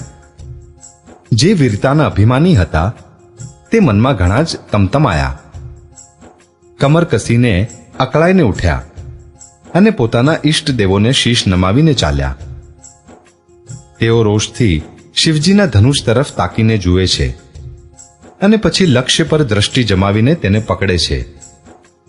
કરોડો રીતે જોર લગાવે છે, પણ તે તેમનાથી ઊંચકાતું જ નથી. જે રાજાઓના મનમાં કંઈક વિવેક છે તે ધનુષની પાસે જતા જ નથી. તે મૂર્ખ રાજા ક્રોધથી આવેશપૂર્વક કચકચાવીને ધનુષને પકડે છે, પરંતુ જ્યારે નથી ઊંચકાતું તો લજાઈને ચાલ્યા જાય છે. જાણે વીરોની ભુજાઓનું બળ પામીને તે ધનુષ વધુ ને વધુ ભારે થતું જાય છે. પછી 10,000 રાજા એક સાથે જ ધનુષને ઉપાડવા લાગ્યા, તો પણ તે તેમના ટાળે નથી ટળતું. શિવજીનું તે ધનુષ એવું ડગતું નહોતું જેવું કામી પુરુષોના વચનોથી સતીનું મન કદીએ ચલાયમાન નથી થતું. સર્વે રાજા ઉપહાસને યોગ્ય થઈ ગયા. જેમ વૈરાગ્ય વિના સંન્યાસી ઉપહાસને યોગ્ય થઈ જાય છે. કીર્તિ, વિજય, મોટી વીરતા, આ સર્વે તે ધનુષના હાથે પરાણે હારીને ચાલ્યા ગયા. રાજાઓ હૃદયથી હારીને હતપ્રભ થઈ ગયા અને પોતપોતાના સમાજમાં જઈ બેઠા. રાજાઓને અસફળ જોઈને જનક અકળાઈ ગયા અને એવા વચન બોલ્યા જે જાણે ક્રોધમાં તરબોળ થયેલા હતા. મેં જે પ્રણ લીધું હતું તે સાંભળી દ્વીપના અનેક રાજાઓ આવ્યા. દેવતા અને દૈત્ય પણ મનુષ્યનું શરીર ધારણ કરીને આવ્યા તથા બીજા પણ ઘણા જ રણધીર વીરો આવ્યા.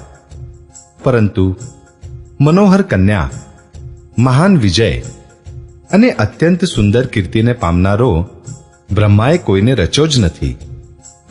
માટે તૂટનારું ધનુષ જાણે બનાવ્યું જ નથી. કહો, આ લાભ કોને સારો નથી લાગતો? પરંતુ કોઈએ પણ શંકરજીનું ધનુષ ન ચઢાવ્યું. અરે ભાઈ, ચઢાવવું અને તોડવું તો દૂર રહ્યું, કોઈ તલભાર ભૂમિથી પણ છોડાવી ન શક્યું. હવે કોઈ વીરતાનો અભિમાની નારાજ ન થાય. મેં જાણી લીધું, પૃથ્વી વીરોથી ખાલી થઈ ગઈ. હવે આશા છોડી પોતપોતાના ઘેર જાઓ. બ્રહ્માએ સીતાનો વિવાહ લખ્યો જ નથી. જો પ્રણ છોડું તો પુણ્ય જાય છે, એટલે શું કરું? કન્યા કુંવારી જ રહે. જો હું જાણતો હોત કે પૃથ્વી વીરોથી શૂન્ય છે તો પ્રણ કરીને ઉપહાસનું પાત્ર ન બનત. જનકના વચન સાંભળી બધા સ્ત્રી પુરુષ જાનકીજીની તરફ જોઈને દુઃખી થયા. પરંતુ લક્ષ્મણજી રોષે ભરાઈ ઉઠ્યા. તેમની ભ્રમરો વાંકી થઈ ગઈ. હોઠ ફરકવા લાગ્યા અને નેત્ર ક્રોધથી લાલ થઈ ગયા. શ્રી રઘુવીરજીના ડરથી કંઈ કહી તો શકતા નથી, પણ જનકના વચન તેમને બાણ જેવા લાગ્યા. જ્યારે ન રહી શક્યા ત્યારે શ્રી રામચંદ્રજીના ચરણ કમળોમાં માથું નમાવી તેઓ યથાર્થ વચન બોલ્યા. રઘુવંશીઓમાંથી કોઈ પણ જ્યાં હોય છે તે સમાજમાં આવા વચન કોઈ નથી કહેતું. જેવા અનુચિત વચન રઘુકુળ શિરોમણી શ્રી રામજીની ઉપસ્થિતિ જાણવા છતાં પણ જનકજીએ કહ્યા છે. હે સૂર્યકુળ રૂપી કમળના સૂર્ય, સાંભળો, હું સ્વભાવથી જ કહું છું, કંઈ અભિમાન કરીને નહીં. જો આપની આજ્ઞા પામું તો હું બ્રહ્માંડને દડાની જેમ ઉંચકી લઉં અને એને કાચા ઘડાની જેમ ફોડી નાખું. હું સુમેરુ પર્વતને મૂળાની જેમ તોડી શકું છું. હે ભગવાન, આપના પ્રતાપના મહિમા સામે આ બિચારું જૂનું ધનુષ તો કઈ ચીજ છે? એમ જાણીને, હે નાથ, આજ્ઞા હોય તો કંઈક ખેલ કરું. તેને પણ જુઓ. ધનુષને કમળની દાંડીની જેમ ચઢાવી તેને લઈને 100 યોજન સુધી દોડ્યો જાઉં. હે નાથ, આપના પ્રતાપના બળથી ધનુષને બિલાડીના ટોપની પેઠે તોડી નાખું. જો આમ ન કરું તો પ્રભુના ચરણોના સોગંદ છે કે ફરી હું ધનુષ અને ભાથાને કદીએ હાથમાં લઈશ નહીં. લક્ષ્મણજી ક્રોધ ભર્યા વચન બોલ્યા કે તરત જ પૃથ્વી ડગુમગુ થવા લાગી અને દિશાઓના હાથી કાંપી ગયા. બધા લોકો અને બધા રાજા ડરી ગયા. સીતાજીના હૃદયમાં હર્ષ થયો અને જનકજી સંકોચાઈ ગયા. ગુરુ વિશ્વામિત્રજી, શ્રી રઘુનાથજી અને સર્વે મુનિઓ મનમાં હરખાયા અને વારંવાર પુલકિત થવા લાગ્યા. શ્રી રામચંદ્રજીએ ઈશારાથી લક્ષ્મણને ના પાડી અને પ્રેમ સહિત પોતાની પાસે બેસાડી દીધા. વિશ્વામિત્રજી શુભ સમય જાણીને અત્યંત પ્રેમભરી વાણી બોલ્યા. હે રામ, ઉઠો, શિવજીનું ધનુષ તોડો અને હે તાત, જનકનો શોક હરો. ગુરુના વચન સાંભળીને શ્રીરામજીએ ચરણોમાં શીશ નમાવ્યું. એમના મનમાં ન હર્ષ થયો ન વિષાદ, અને તેઓ પોતાની સિંહ છટાથી યુવા સિંહને પણ શરમાવતા હોય તેમ સરળ સ્વભાવથી જ ઉઠીને ઊભા રહ્યા. મંચરૂપી ઉદયાચળ ઉપર રઘુનાથજી રૂપી બાળ સૂર્યનો ઉદય થતા જ સર્વે સંતરૂપી કમળ ખીલી ઉઠ્યા અને નેત્રરૂપી ભમરા હર્ષિત થઈ ગયા. રાજાઓની આશારૂપી રાત્રિ નષ્ટ થઈ ગઈ. એમના વચનરૂપી તારાઓનો સમૂહ ચમકવો બંધ થઈ ગયો. અભિમાની રાજારૂપી કુમુદ સંકોચાઈ ગયા અને કપટી રાજારૂપી ઘુવડો સંતાઈ ગયા. મુનિ અને દેવતારૂપી ચક્રવાક શોકરહિત થઈ ગયા. તેઓ ફૂલ વરસાવીને પોતાની સેવા પ્રકટ કરી રહ્યા છે. પ્રેમ સહિત ગુરુના ચરણોની વંદના કરીને શ્રી રામચંદ્રજીએ મુનિઓની આજ્ઞા માંગી. સમસ્ત જગતના સ્વામી શ્રી રામજી સુંદર મદમસ્ત શ્રેષ્ઠ હાથીના જેવી ચાલથી સ્વાભાવિક જ ચાલ્યા. શ્રી રામચંદ્રજીના ચાલતા જ નગરભરના સર્વે સ્ત્રી પુરુષ સુખી થઈ ગયા અને એમના શરીર રોમાંચથી ભરાઈ ગયા. તેમણે પિતૃ અને દેવતાઓની વંદના કરીને પોતાના પુણ્યોનું સ્મરણ કર્યું. જો અમારા પુણ્યોનો કંઈ પણ પ્રભાવ હોય તો હે ગણેશ ગોસાઈ, રામચંદ્રજી શિવજીના ધનુષને કમળની દાંડીની પેઠે તોડી નાખે. શ્રી રામચંદ્રજીને પ્રેમની દ્રષ્ટિએ નિહાળીને અને સખીઓને સમીપ બોલાવી સીતાજીના માતા સ્નેહવશ સંકોચાઈને આ વચન બોલ્યા. હે સખી, આ જે અમારા હિતેચ્છુ કહેવડાવે છે તે પણ બધા તમાશો જોવાવાળા છે. કોઈ પણ એમના ગુરુ વિશ્વામિત્રજીને સમજાવીને નથી કહેતા કે આ રામજી બાળક છે. એમના માટે આવો હઠ સારો નથી.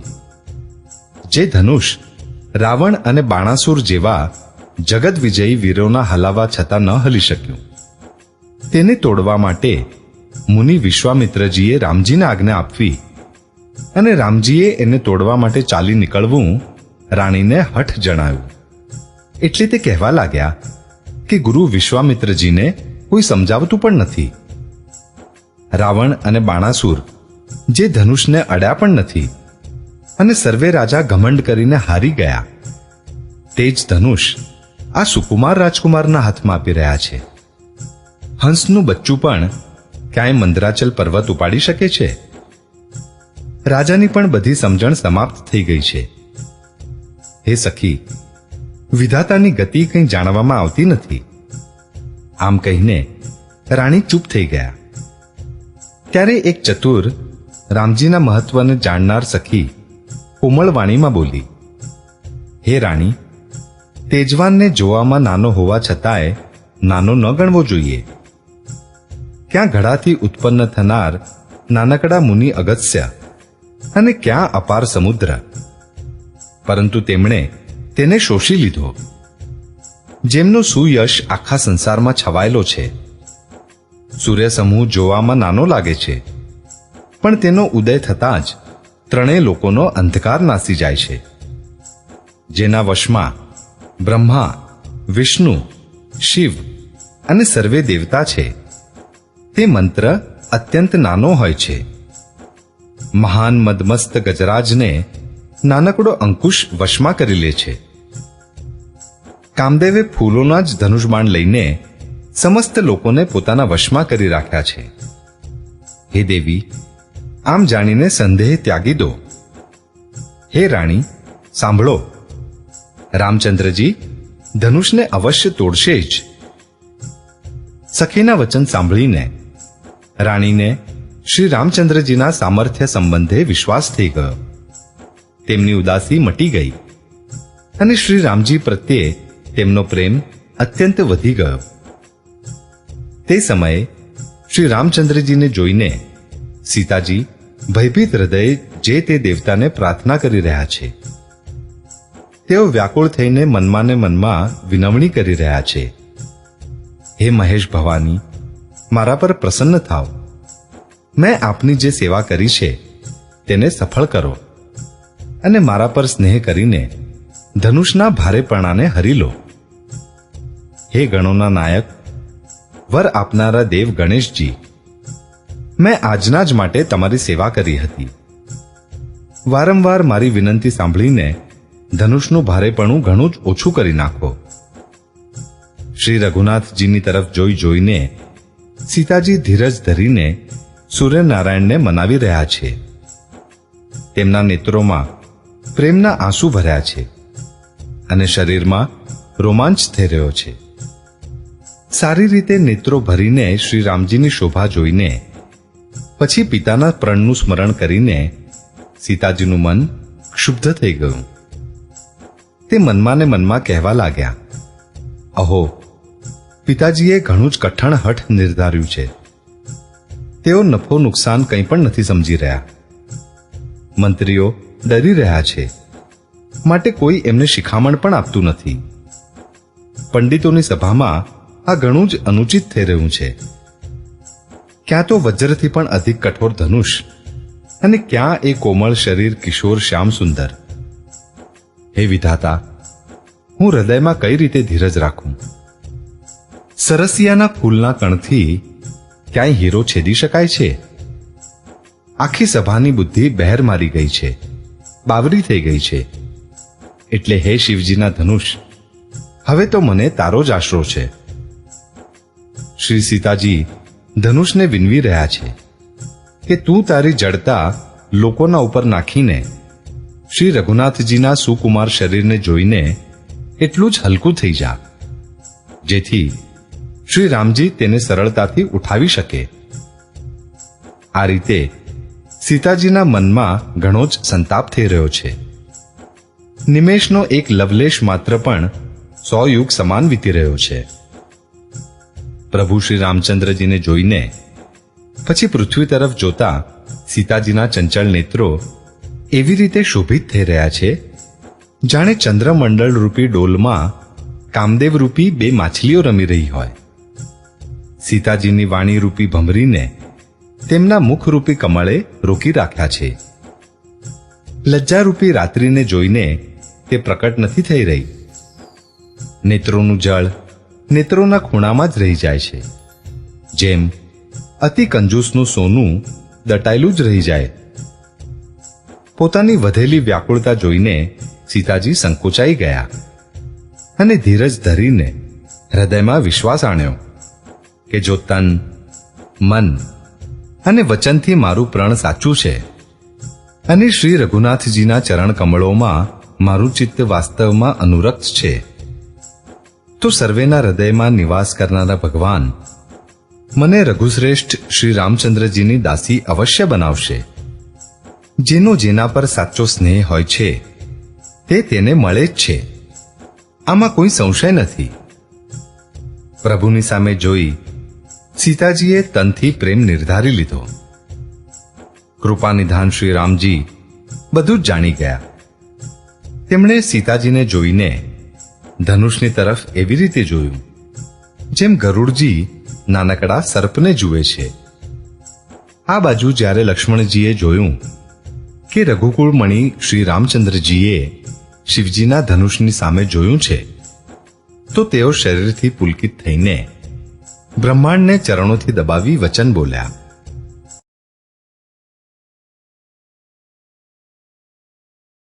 હે દિગ્ગજો, હે કચ્છપ, હે શેષ, હે વરાહ, ધીરજ ધરીને પૃથ્વીને પકડી રાખજો, જેથી તે ડોલી ન શકે.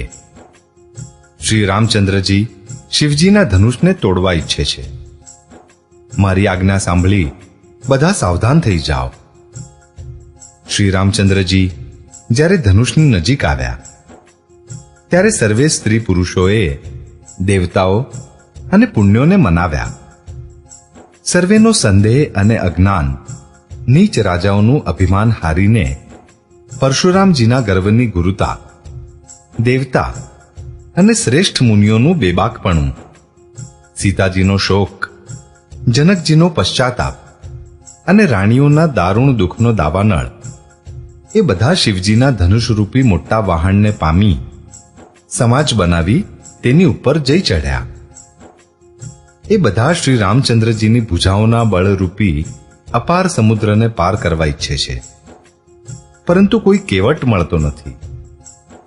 શ્રી રામજીએ સર્વે લોકોની સામે જોયું અને તેમને ચિત્રમાં ચિતરેલા જેવા જ સ્થિર જોઈને પછી કૃપાધામ શ્રી રામજીએ સીતાજીની સામે જોયું અને તેમને વિશેષ વ્યાકુળ જાણ્યા. તેમણે જાનકીજીને અત્યંત વ્યાકુળ જોયા, જેમની એક એક ક્ષણ કલ્પ સમાન વીતી રહી હતી. જો તરસ્યો માણસ જળ વિના શરીર છોડી દે તો તેના મુવા પછી અમૃતનું તળાવ પણ શું કરશે? બધી ખેતી સુકાઈ જાય પછી વર્ષા શું કામની? સમય વીતી ગયા પછી પસ્તાવાથી શું લાભ? અંતરમાં એમ સમજીને શ્રી રામજીએ જાનકીજીની તરફ જોયું અને એમનો વિશેષ પ્રેમ જાણીને તેઓ પુલકિત થઈ ગયા. મનમાં ને મનમાં તેમણે ગુરુજીને પ્રણામ કર્યા અને ઘણી જ સ્ફૂર્તિથી ધનુષને ઊંચકી લીધું. જ્યારે એને હાથમાં લીધું ત્યારે તે ધનુષ વીજળીની જેમ ચમક્યું અને પછી આકાશમાં મંડળ જેવું થઈ ગયું. ધનુષ લેતા, ચઢાવતા અને જોરથી ખેંચતા કોઈએ ન જાણ્યા. અર્થાત આ ત્રણેય કામ એટલી ઝડપથી થયા કે ધનુષને ક્યારે ઊંચક્યું, ક્યારે ચડાવ્યું અને ક્યારે ખેંચ્યું એની કોઈને ખબર જ ન પડી. બધાએ શ્રી રામજીને ધનુષ ખેંચી ઉભેલા જોયા. એ જ ક્ષણે શ્રી રામજીએ ધનુષને વચમાંથી તોડી નાખ્યું. ભયંકર કઠોર ધ્વનિ બધા લોકોમાં પ્રતિધ્વનિત થઈને ગુંજી ઉઠી. ઘોર કઠોર અવાજથી સર્વે લોક ગભરાઈ ગયા. સૂર્યના ઘોડા માર્ગ છોડીને ચાલવા લાગ્યા. દિગ્ગજો ચિત્કારવા લાગ્યા. ધરતી ડોલવા લાગી. શેષ, વરાહ અને કચ્છપ ખળભળી ઉઠ્યા. દેવો, રાક્ષસો અને મુનિઓએ કાન પર હાથ મૂક્યા અને સર્વે વ્યાકુળ થઈને વિચારવા લાગ્યા. તુલસીદાસજી કહે છે, જ્યારે બધાને નિશ્ચય થઈ ગયો કે શ્રી રામજીએ ધનુષને તોડી નાખ્યું ત્યારે બધા શ્રી રામચંદ્રજીનો જય બોલવા લાગ્યા. શિવજીનું ધનુષ વહાણ છે અને શ્રી રામજીની ભુજાઓનું બળ સમુદ્ર છે. ધનુષ તૂટવાથી તે આખોય સંઘ ડૂબી ગયો, જે મોહવશ થઈને અગાઉ આ વહાણ ઉપર ચડ્યો હતો. પ્રભુએ ધનુષના બંને ટુકડા પૃથ્વી પર નાખી દીધા. આ જોઈને બધા લોકો સુખી થયા. વિશ્વામિત્ર રૂપી પવિત્ર સમુદ્રમાં, જેમાં પ્રેમરૂપી સુંદર અગાધ જળ ભર્યું છે, રામરૂપી પૂર્ણચંદ્રને જોઈને પુલકાવલી રૂપી ભારે લહેરો વધવા લાગી. આકાશમાં અત્યંત જોરથી નગારા વાગવા લાગ્યા અને દેવાંગનાઓ ગાન કરીને નાચવા લાગી. બ્રહ્મા આદિ દેવતા, સિદ્ધ અને મુનીશ્વર જન પ્રભુની પ્રશંસા કરી રહ્યા છે અને આશીર્વાદ આપી રહ્યા છે. તેઓ રંગબેરંગી ફૂલો અને માળાઓ વરસાવી રહ્યા છે. કિન્નરજન રસીલા ગીત ગાઈ રહ્યા છે. ધનુષ ભંગ થયો તેના પ્રચંડ ધ્વનિ સાથે જ શ્રી રામજીએ ભારે ધનુષ તોડી નાખ્યુંના ધ્વનિ સાથે જ ચારે બાજુ જય જયકારનો ધ્વનિ સમસ્ત બ્રહ્માંડમાં છવાઈ ગયો. જય જયકારનો ધ્વનિ ઘણી વાર સુધી ચાલતો રહ્યો, જેથી લોકોને ખબર જ ન પડી કે ધનુષભંગનો ધ્વનિ ત્યારે વિલીન થઈ ગયો. ચારે બાજુ નર નારી શ્રી રામજીની પ્રશંસા કરી રહ્યા છે. ધીર બુદ્ધિવાળા, ભાટ, માગધ અને સૂતજનો બિરદાવલીના વખાણ કરી રહ્યા છે. સર્વે લોકો ઘોડા, હાથી, ધન, મણી અને વસ્ત્ર ન્યોછાવર કરી રહ્યા છે. ઝાંઝ, મૃદંગ, શંખ, શરણાઈ, દુંદુભી અને સોહામણા નગારા આદિ ઘણી જાતના સુંદર વાજા વાગી રહ્યા છે. સર્વત્ર યુવતીઓ મંગળ ગીતો ગાઈ રહી છે. સખીઓ સહિત રાણી અત્યંત હરખાયા, જાણે સુકાતા ધાન્ય પર પાણી વરસ્યું હોય. જનકજીએ શોક ત્યજીને સુખ પ્રાપ્ત કર્યું, જાણે તરતા તરતા થાકેલા પુરુષે આધાર મેળવી લીધો હોય. ધનુષ તૂટી જવાથી રાજા લોકો એવા નિસ્તેજ થઈ ગયા, જેમ દિવસે દીપકની શોભા જતી રહે છે. સીતાજીનું સુખ એવી રીતે વર્ણવી શકાય, જેમ ચાતકી સ્વાતિનું જળ પામી ગઈ હોય. શ્રી રામજીને લક્ષ્મણજી એવી રીતે જોઈ રહ્યા છે, જેમ ચંદ્રમાને ચકોરનું બચ્ચું જોઈ રહ્યું હોય. ત્યારે શતાનંદજીએ આજ્ઞા આપી અને સીતાજીએ શ્રી રામજીની પાસે પ્રયાણ કર્યું. સાથે સુંદર ચતુર સખીઓ મંગળાચારના ગીતો ગાઈ રહી છે. સીતાજી બાળહંસીની જેવી ચાલે ચાલ્યા. તેમના અંગોમાં અપાર શોભા છે. સખીઓની વચમાં સીતાજી એવા શોભિત થઈ રહ્યા છે, જેમ ઘણી જ શોભાઓની વચમાં મહાશોભા હોય. કરકમળમાં સુંદર જયમાળા છે, જેમાં વિશ્વ વિજયની શોભા છવાયેલી છે. સીતાજીના તનમાં સંકોચ છે, પણ મનમાં પરમ ઉત્સાહ છે. તેમનો આ ગુપ્ત પ્રેમ કોઈના જાણ્યામાં આવતો નથી. સમીપ જઈને શ્રી રામજીની શોભા જોઈ રાજકુમારી સીતાજી જાણે ચિત્રમાં ચિતર્યા હોય તેવા થઈ ગયા. આ દશા જોઈને ચતુર સખીએ સમજાવીને કહ્યું, સોહામણી જયમાળા પહેરાવો. આ સાંભળી સીતાજીએ બંને હાથેથી માળા ઊંચકી, પણ પ્રેમ વિવશ હોવાથી પહેરાવી ન શકાઈ. તે સમયે તેમના હાથ એવા સુશોભિત થઈ રહ્યા છે, જાણે દાંડીઓ સહિત બે કમળ ચંદ્રમાને બીતા બીતા જયમાળા આપી રહ્યા હોય. આ શોભાને જોઈને સખીઓ ગાવા લાગી. ત્યારે સીતાજીએ શ્રી રામજીના ગળામાં જયમાળા પહેરાવી. શ્રી રઘુનાથજીના હૃદય પર જયમાળા જોઈને દેવો ફૂલ વરસાવા લાગ્યા. સમસ્ત રાજાજનો એવી રીતે સંકોચાઈ ગયા, જાણે સૂર્યને જોઈ કુમુદોનો સમૂહ સંકોચાઈ જાય. નગર અને આકાશમાં વાજા વાગવા લાગ્યા. દુષ્ટ લોકો ઉદાસ થઈ ગયા અને સજ્જન લોકો સર્વે પ્રસન્ન થઈ ગયા. દેવતા, કિન્નર, મનુષ્ય, નાગ અને મુનીશ્વર જય જયકાર કરીને આશીર્વાદ આપી રહ્યા છે. દેવાંગનાઓ નાચવા ગાવા લાગી છે. વારંવાર હાથોમાંથી પુષ્પોની અંજલિઓ છૂટી રહી છે. ચારેકોર બ્રાહ્મણ વેદ ધ્વનિ કરી રહ્યા છે અને ભાટ લોકો બિરુદાવલી વખાણી રહ્યા છે. પૃથ્વી, પાતાળ અને સ્વર્ગ ત્રણેય લોકોમાં યશ ફેલાઈ ગયો કે શ્રી રામચંદ્રજીએ ધનુષ તોડી નાખ્યું અને સીતાજીનું વરણ કરી લીધું.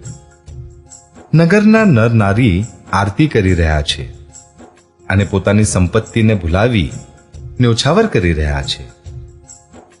શ્રી સીતારામજીની જોડી એવી સુશોભિત થઈ રહી છે, જાણે સુંદરતા અને શૃંગાર રસ એકત્ર થઈ ગયા હોય. સખીઓ કહી રહી છે, સીતે સ્વામીના ચરણોને સ્પર્શો. પરંતુ સીતાજી અત્યંત ભયભીત થઈ તેમના ચરણને સ્પર્શ કરતા નથી. ગૌતમજીની સ્ત્રી અહલ્યાની ગતિનું સ્મરણ કરીને સીતાજી શ્રી રામજીના ચરણોને હાથેથી સ્પર્શ કરી રહ્યા નથી. સીતાજીનો અલૌકિક પ્રેમ જાણીને રઘુકુલમણી શ્રી રામચંદ્રજી મનમાં હસ્યા.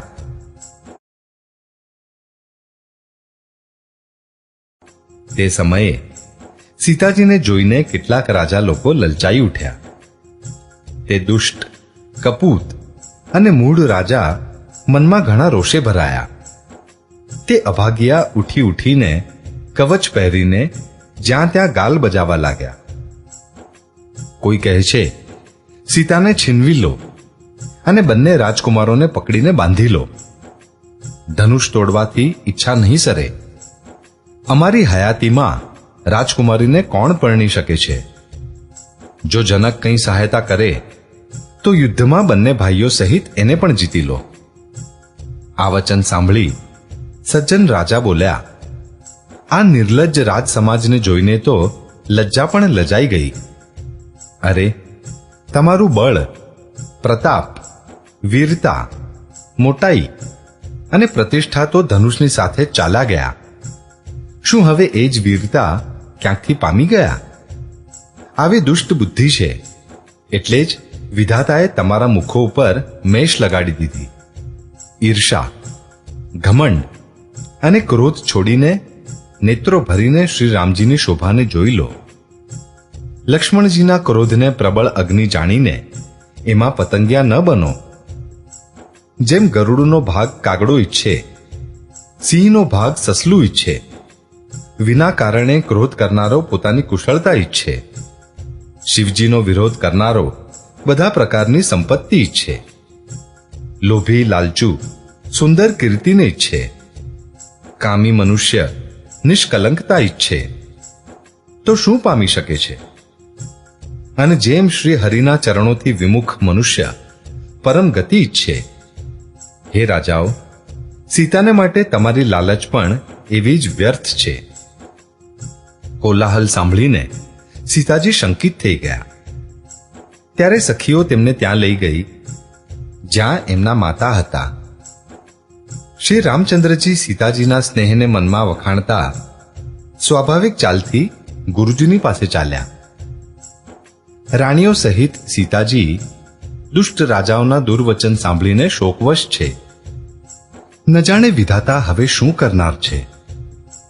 રાજાઓના વચન સાંભળી લક્ષ્મણજી આમ તેમ જુએ છે, પરંતુ શ્રી રામચંદ્રજીના ડરથી કંઈ બોલી શકતા નથી.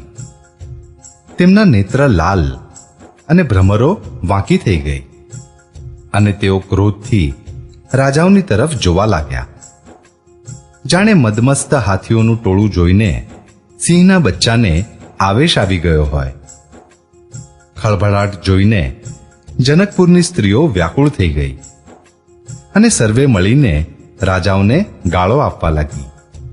તે જ અવસરે શિવજીના ધનુષનું તૂટવાનું સાંભળી ભૃગુકુળ રૂપી કમળના સૂર્ય પરશુરામજી આવ્યા. તેમને જોઈને સર્વે રાજાઓ સંતાઈ ગયા. જાણે બાજની તરાપ પડે તે તરો છુપાઈ ગયા હોય. ગૌર શરીર પર વિભૂતિ અત્યંત શોભી રહી છે અને વિશાળ લલાટ ઉપર ત્રિપુંડ વિશેષ શોભા આપી રહ્યું છે. શિર પર જટા છે. સુંદર મુખચંદ્ર ક્રોધના લીધે કંઈક લાલ થઈ આવ્યું છે. ભ્રમરો વાંકી અને આંખો ક્રોધથી લાલ છે. સહજ જ જોતા હોય છે તો પણ એવું લાગે છે જાણે ક્રોધ કરી રહ્યા છે. બળદના જેવા ઊંચા અને પુષ્ટ ખભા છે. છાતી અને ભુજાઓ વિશાળ છે. સુંદર યજ્ઞોપવિત ધારણ કરેલી છે. માળા પહેરી છે અને મૃગચર્મ લીધેલું છે.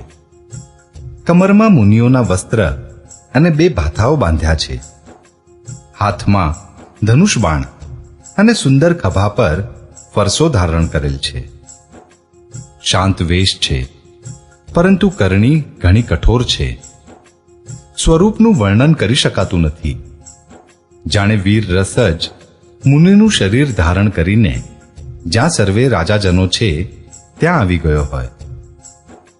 પરશુરામજીનો ભયાનક વેશ જોઈને સર્વે રાજા ભયથી વ્યાકુળ થઈ ઊભા થઈ ગયા અને પિતા સહિત પોતાનું નામ કહી કહીને 100 દંડવત પ્રણામ કરવા લાગ્યા.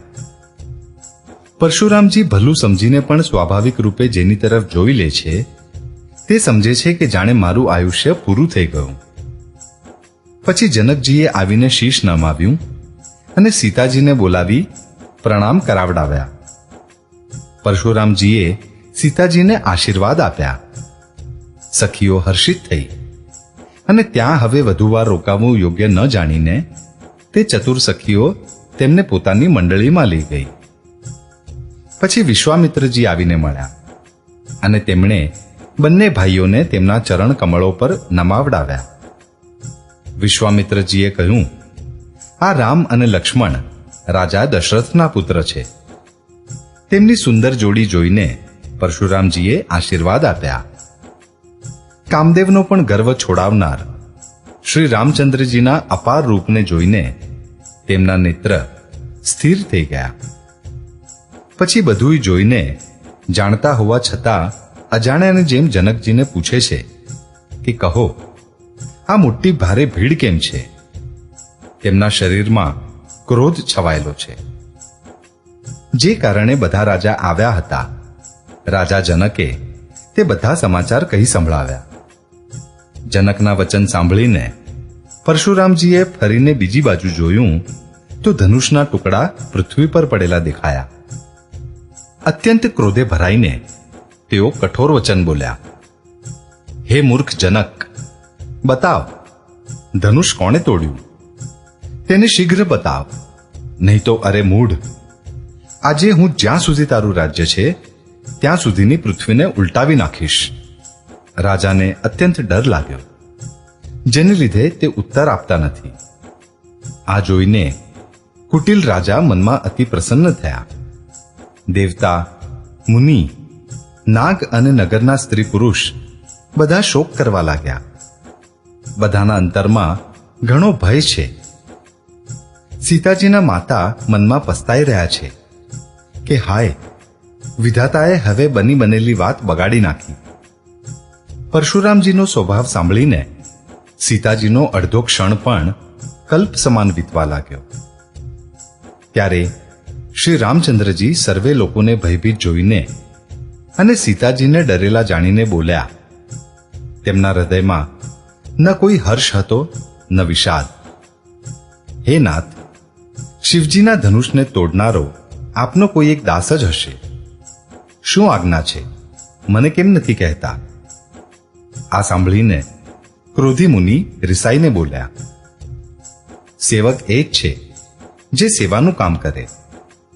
શત્રુનું કામ કરીને તો લડાઈ જ કરવી જોઈએ.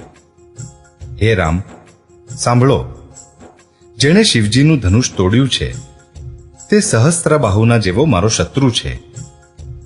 તે આ સમાજને છોડીને અલગ થઈ જાય, નહીં તો બધા રાજા માર્યા જશે. મુનિના વચન સાંભળીને લક્ષ્મણજી મલકાયા અને પરશુરામજીનું અપમાન કરતા બોલ્યા, હે ગોસાઈ, બાળપણમાં અમે ઘણા જ નાના ધનુષો તોડી નાખ્યા, પરંતુ આપે આવો ક્રોધ ક્યારે નથી કર્યો. આ ધનુષ પર આટલી મમતા કયા કારણે છે?